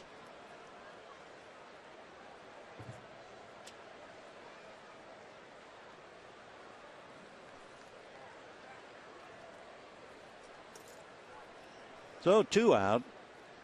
Evan Gattis, the catcher, grounded out and singled. And a high pop fly to Gordon. So a quick 7th inning for Clayton Kershaw. And we're heading for the bottom of the 7th. 2-0 Dodgers.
Clayton Kershaw made only 9 pitches in the 7th inning. That comes at a good time. In fact, he made 16 pitches in the 1st inning, but he's had 9 pitches, 11 pitches, 3 innings. He made 12 pitches. He's in good shape as far as pitch count. Only 85 pitches through 7. Meanwhile, bottom of the 7th, Dodgers trying to get him a couple of more runs, and it'll be Matt Kemp, Juan Uribe, and A.J. Ellis.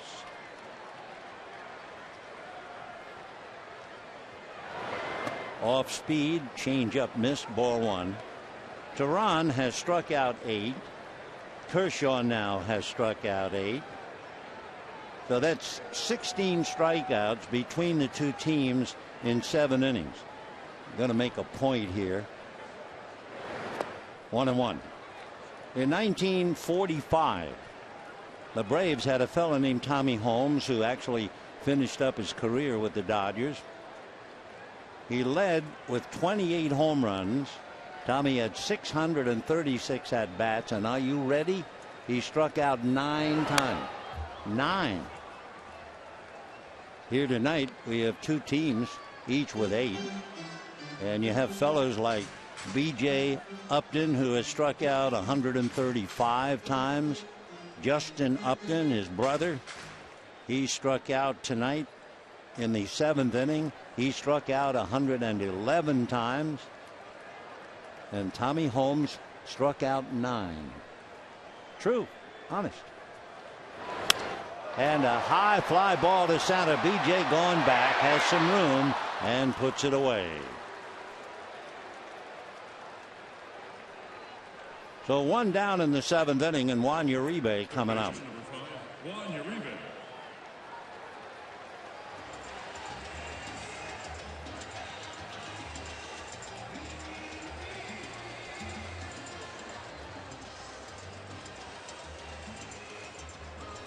Juan Uribe flied to right, struck out. By the way, a note from Brian. Stan Musial struck out 3 times in a game, once. The pitcher was with Chicago by the name of Dick Ellsworth. Yeah, once.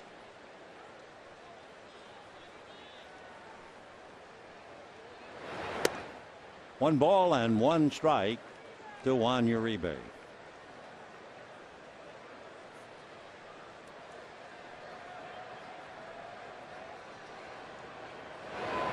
Change up. What he does, he takes a longer stride. Looks like he's coming right at you, and then the old expression, he pulls the string. 71 miles an hour changeup. Another slow curveball. That thing at 69. The Uribe getting a straight change and then an even slower curveball. And Teheran is coming up to his 100th pitch. Teheran is coming off a 9-pitch 6th inning. And another slow curve. So it's been 71, 69, and 72. And Uribe up there looking for the fastball. 1-2 the count.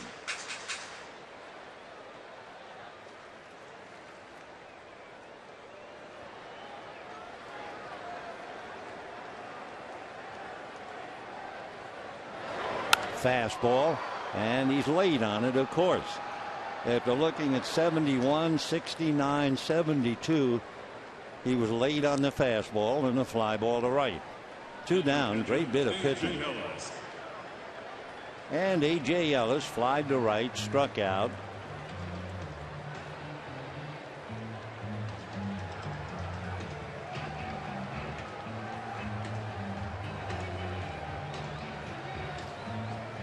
The off-speed pitches, followed by the fastball, certainly bothered Uribe tonight. He went to right field twice on fly balls and struck out. The Teheran establishing some fine credentials here. Of course, he is an all-star this year, and he's a 10-game winner. And came into the game with an earned run average of 2.7. In other words, he can pitch. Change. 2-0. That's the thing, thinking about Alex Wood last night. Wood's third strike pitch, and he struck out 8. His third strike pitch, only once was it a fastball. Everything else was 81 and 82. Fastball. So the Braves' young pitchers, Alex Wood, Julio Teheran, have done a tremendous job changing pitches and velocity against the Dodger hitter. They should really be commended. When you think of kid pitchers, you figure they're just going to rear back and throw hard. Fastball hit up the middle, but Estella's on it. Had to double clutch, and he can still throw out Ellis. So A.J. pays the price of being a catcher, loses a base hit. Nice play by Estella, and the Dodgers go out. Take one more look. Estella plays almost behind second base anyway. Double clutched and still got him. A.J. laboring getting to first, and look at Freddie stretch.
Idle today. Looking at the Dodger calendar, on the weekend the Chicago Cubs will be here tomorrow night at 7 with fireworks, 6 o'clock Saturday, 1 o'clock on Sunday, and then a long awaited arrival, the Angels and the Dodgers on the 4th and the 5th. That means we'll see Mike Trout and others. Angels, by the way, won an extra inning game against Baltimore tonight, 1-0.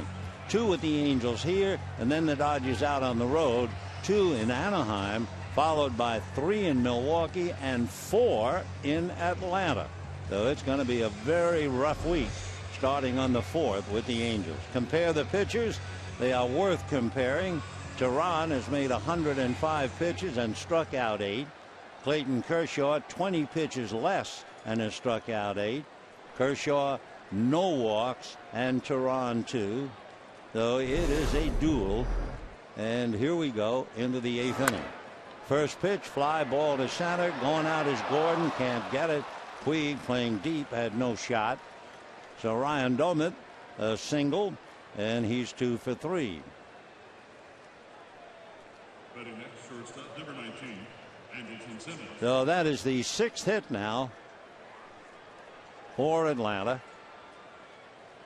Mattingly, so far, knowing that things are in good shape as far as pitch count is concerned, but it's only 2-0 in favor of the Dodgers. Honeycutt with his notes, and Andrelton Simmons, followed by the third baseman, Philip Gosselin.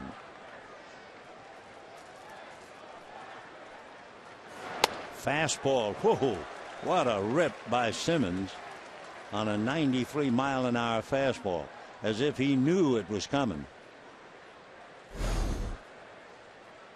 Wow. Up around the shoulders, so that would have been out of the strike zone. The so-called high hard one. The kid from Curacao, and Drelton Simmons.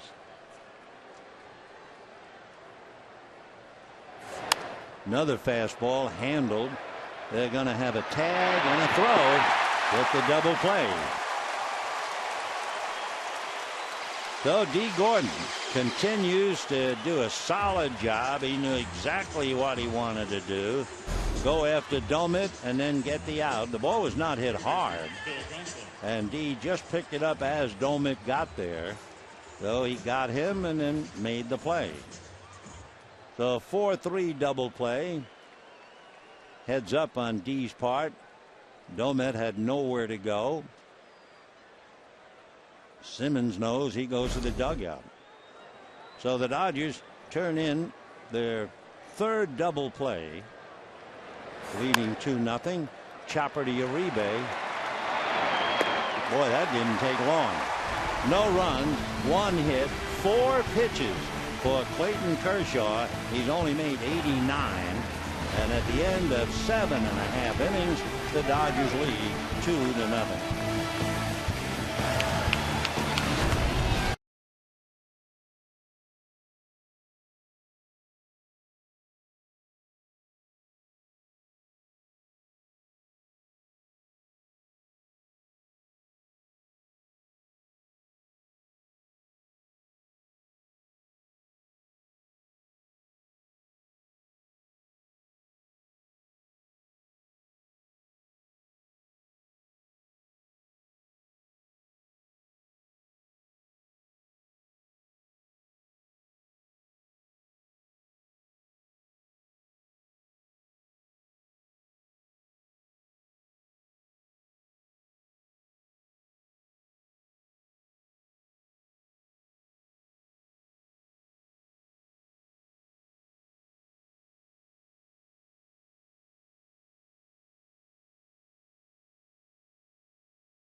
Sure to follow every Dodger game with MLB.com at bat on your favorite mobile phone or tablet.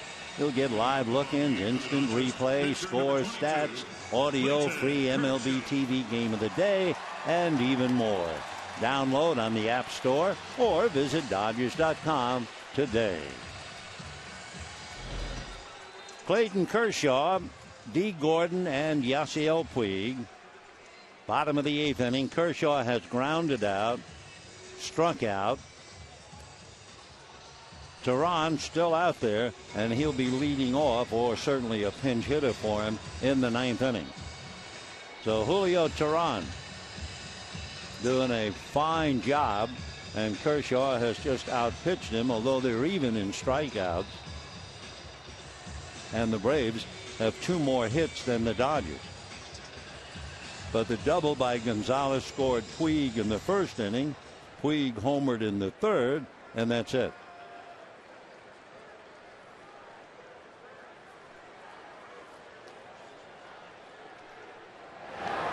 And a strike, 0-1.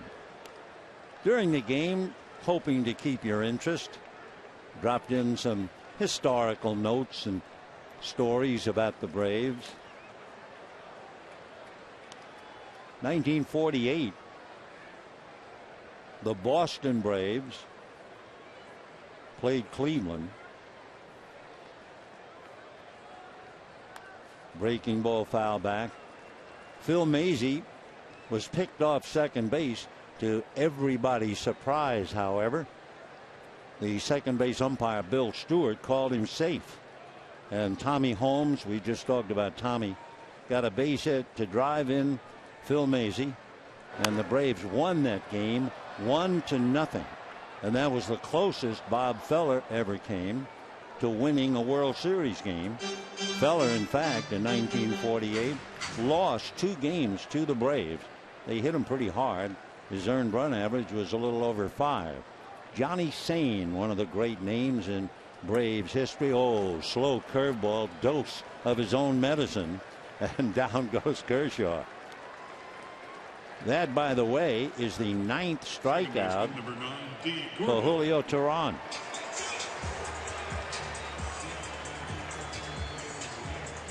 So Kershaw goes to school with his own lesson book, caught looking at that rainbow curve. 1 out. And here's D. Gordon, single, grounded out, flied out, made some wise plays, and hits a 1-hopper to Simmons. Boy, that's great to have an arm like Simmons.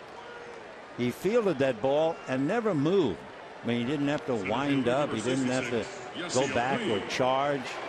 He just stood in place and threw out as fast a man as the Dodgers have in a minimum amount of error.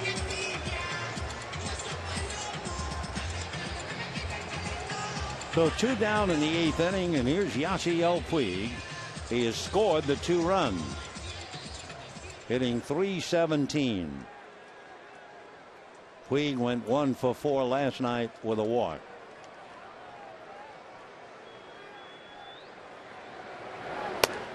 That's a strike. 0-1. On deck, Adrian Gonzalez.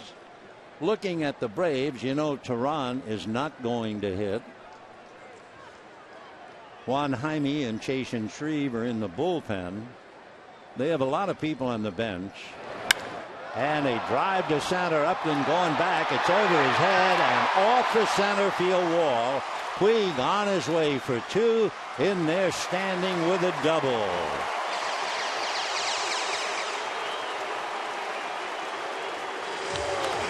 So Yasiel comes up with his 30th double. 30 doubles, 9 triples, and 13 home runs. Got a fastball up. Nice, easy swing. Remember, his left thumb was bothering him. You'd never know it as he bangs that one over Upton's head and against the wall. BJ gets it in nicely, but Yasiel is in there easily. So Adrian Gonzalez, who doubled in Puig in the 1st inning, has a chance to get him home now.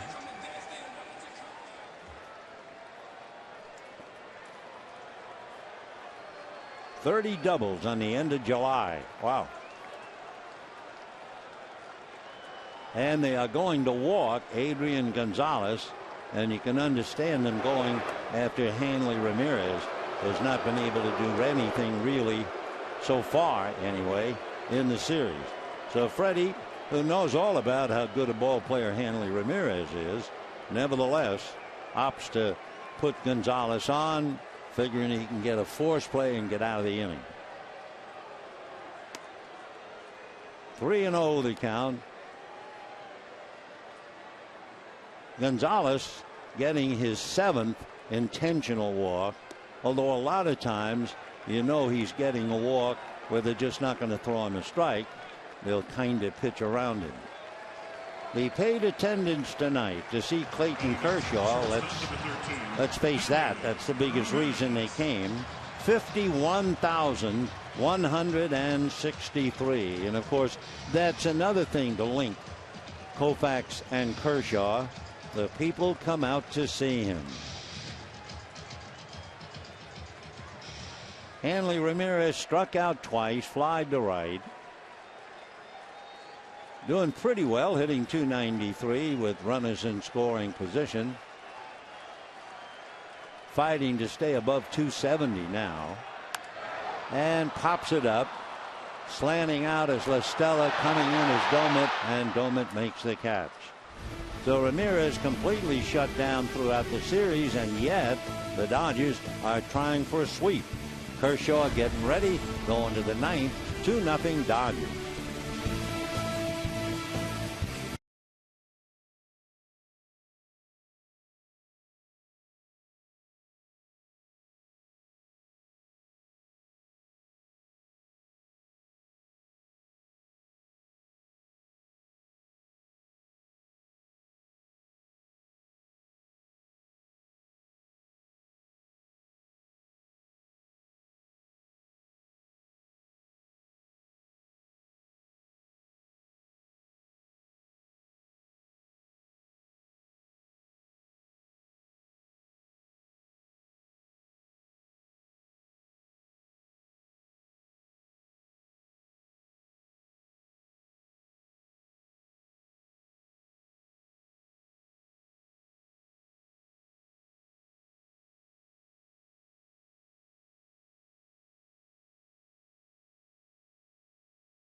We go to the ninth inning. Excellence is its own reward for Clayton Kershaw. He's allowed 6 hits. He has not walked anybody, and he has struck out 8. But remember, he was in pursuit of coming up with 10 strikeouts or more for the 4th consecutive game at home, which would tie him with Hideo Nomo, who's here tonight, and Sandy Koufax. So despite he has pitched 18 scoreless innings and is coming up, he is still too shy, is trying to get the desired 10 strikeouts. Gerald Laird, a catcher, will be coming up. He'll be batting for the very talented Tehran, and Miguel Rojas is now at short. Gerald Laird is a Oakland boy, born in Westminster, now lives over in Peoria in Arizona. And ball 1. Gerald went to La Quinta High School, not too far from Garden Grove, and he was a number 2 pick by the A's back in 1998. He's 35. Check swing foul. Gerald Laird hitting .243 with 9 runs batted in. Only the 3rd time he's been used as a pinch hitter. 0-2.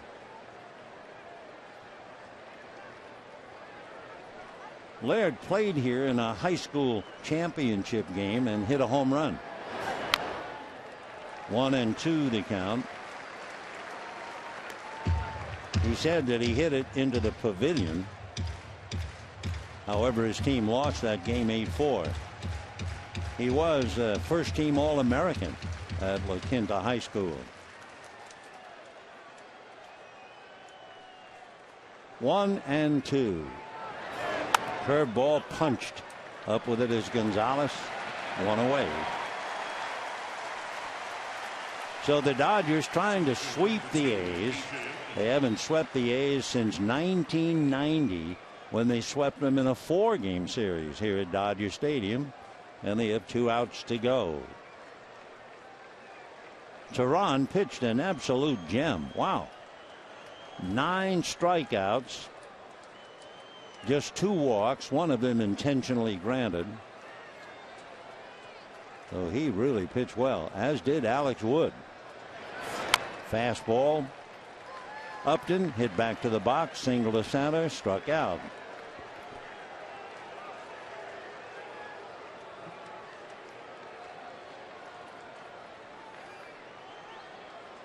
On deck, Tommy La Stella, Gaddis, Dalmet, all of the others battling throughout the series, but they're down to 2 outs.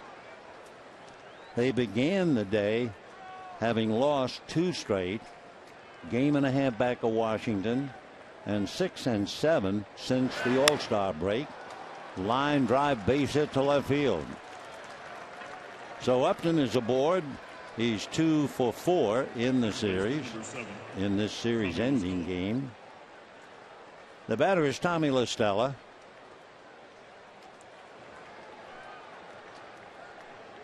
On deck, Freddie Freeman, and I think Mattingly just said something to the effect, put him on, because it depends where you can put him with La Stella coming up.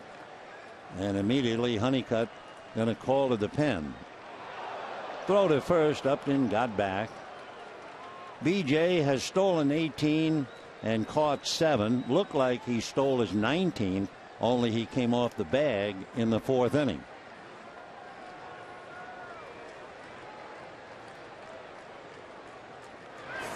Fastball hit foul outside of third. Kershaw battling. He has 2 shutouts, and he has 4 complete games prior to tonight. Tehran, who pitched so well but came up short, made 118 pitches.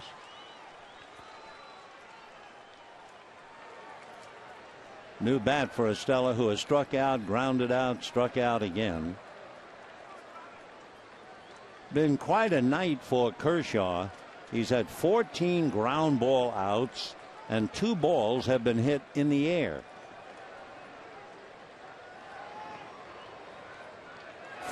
Fastball fouled away at 94, so there's gas in the tank. 98 pitches and you hit 94 on the gun. The ball's hit in the air. Well, it was one pop fly. Justin Upton hit it in the infield, and one fly ball to center. That's it.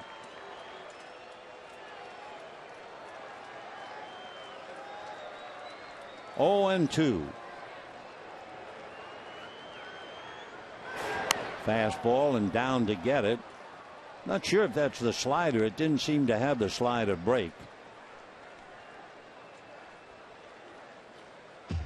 So coming up to his 100th pitch. He really hasn't had to work hard in any inning. Even the first inning, he made 16 pitches, faced 3 batters, and struck out 2 of the 3.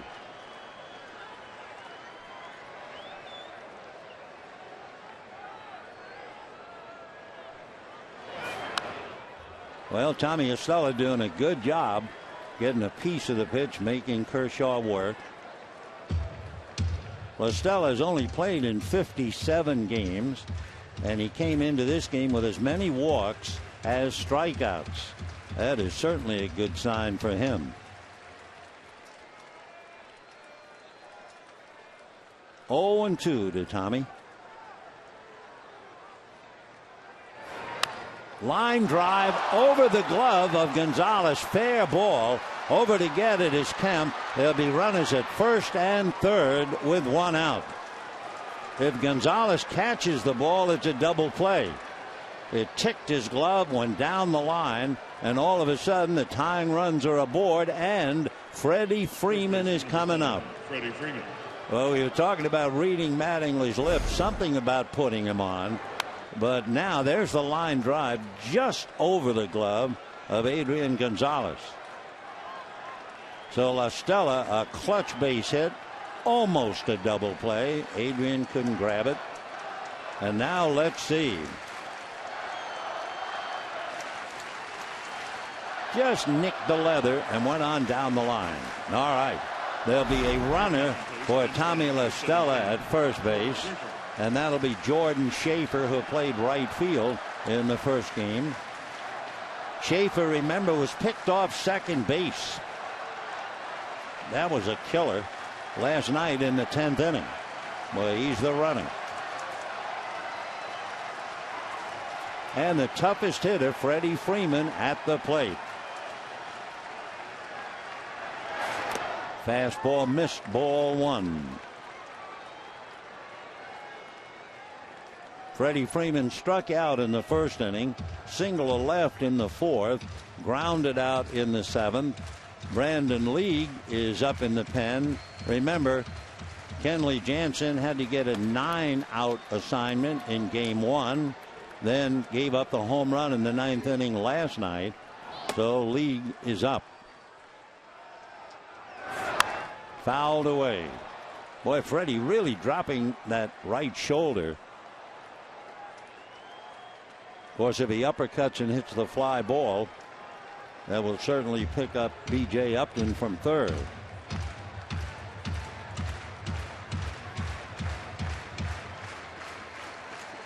One and 1 to Freddie.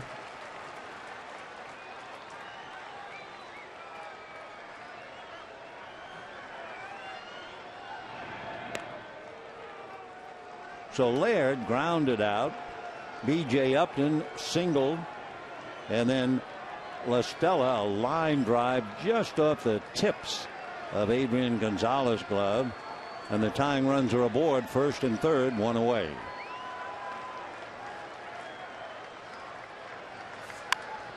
Uppercut, fly ball, foul, 1 and 2. Dodgers tonight have gone to the double play ball to bail Kershaw out. Simmons hit into a double play in the 5th inning. Tehran grounded into a double play in the 3rd inning. Simmons hit into another double play in the 8th inning.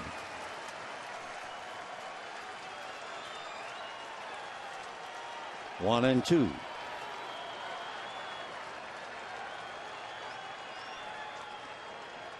Freeman, because he's an uppercut hitter and hits a lot of home runs and a lot of fly balls, Freddie's only grounded into one double play. Here in the 9th inning, they're taxing Kershaw. There have been 9 foul balls so far. 1-2. 2-2.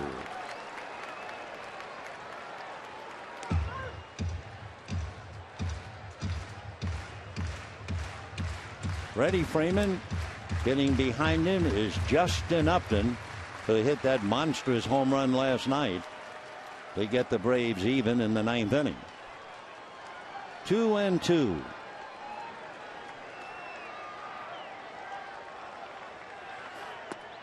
Ball 3.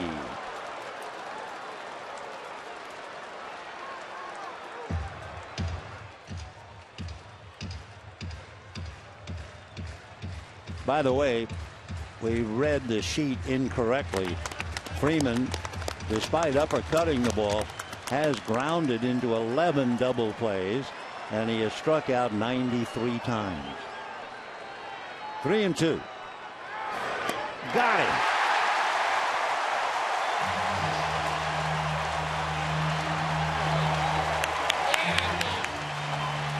Nine strikeouts for Clayton Kershaw. He is 1 out away and 1 strikeout away.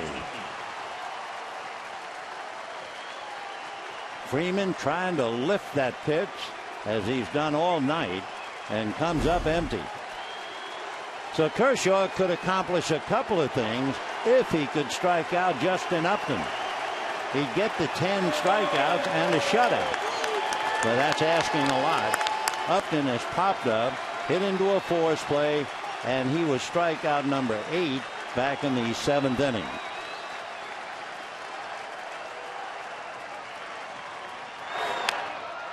Little dribble at the third. Tough play for Uribe. Throws. Safe. Justin Upton on a slow ground ball to third. Beats it out. Don Mattingly is going to go out and have a look. Oh, we'll wait and see. Mike Estabrook making the call. Don will get out and talk. They'll look towards the Dodger dugout.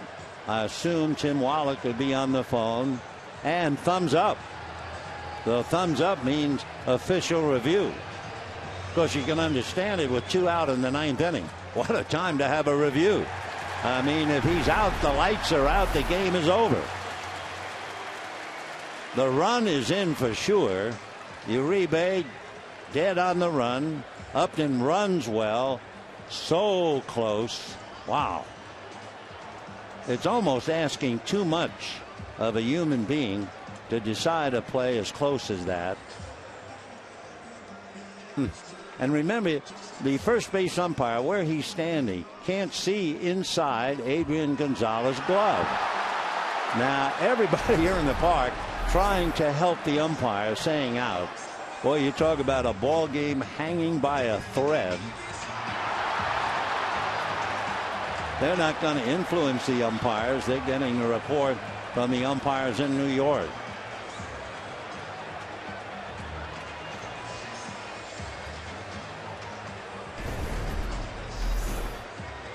So close and so much on the line. That's either the last out or there's a run in and they're still playing. Crowd keeps roaring as the signs. They had an official review in a game today over 6 minutes. Oh, let's see about this one. This could be a long one. After all, the game is on the line. This isn't just, another out.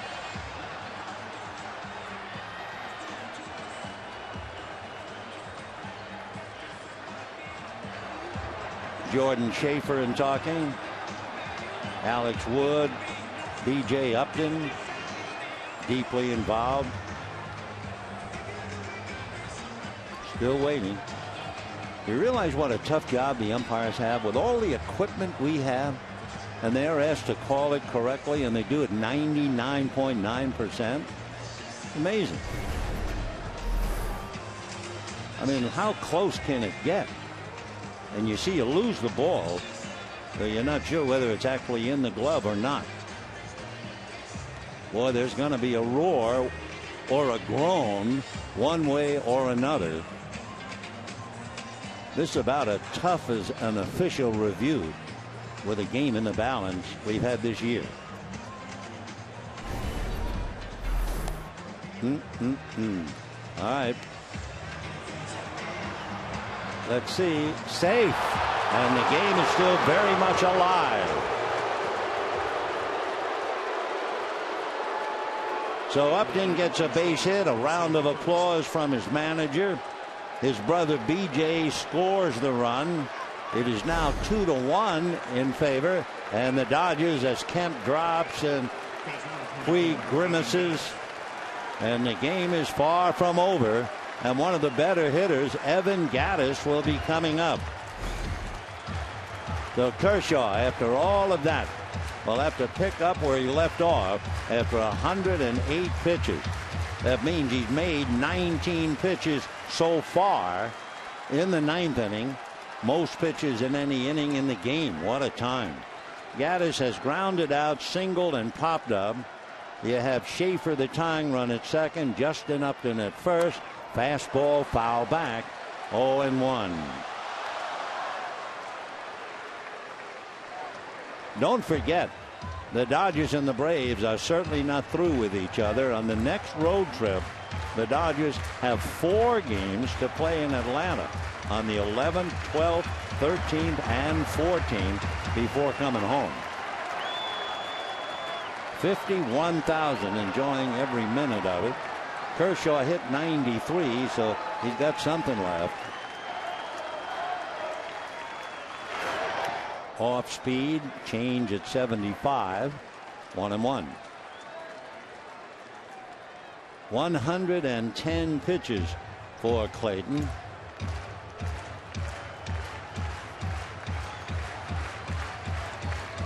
Most pitches he has made in a game, 115.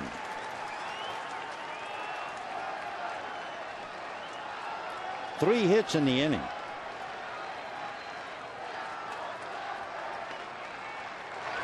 Fastball, chopper to short. Rojas the feed, and the Dodgers hang on and win it 2-1, sweeping the Braves for the first time here since 1990. With Clayton Kershaw, his second straight complete game. He did that twice in June back in 2011, and boy, he'll never pitch a tougher game than what happened to him in the ninth inning. So the Dodgers pick up a half a game on the idle Giants, lead San Francisco by 3.5. For Kershaw, he made 111 gutsy pitches and hung on. Quite a night and quite a ball player. The player of the game, certainly Clayton Kershaw. He's now 13-2. He has now beaten every team in the National League. Atlanta was the last one. He had 4 no decisions against them. They beat him in the division series and then struck out 9, so he came up a buck short in trying that string of 10 straight, 10 strikeouts in 4 straight. Just missed doing that. But he'll take the 13th win instead. That'll do it for tonight. Cubs here tomorrow night. Hope you'll join us. Otherwise, we'll be talking to you then. Until then, we wish you all a very pleasant good evening, everybody.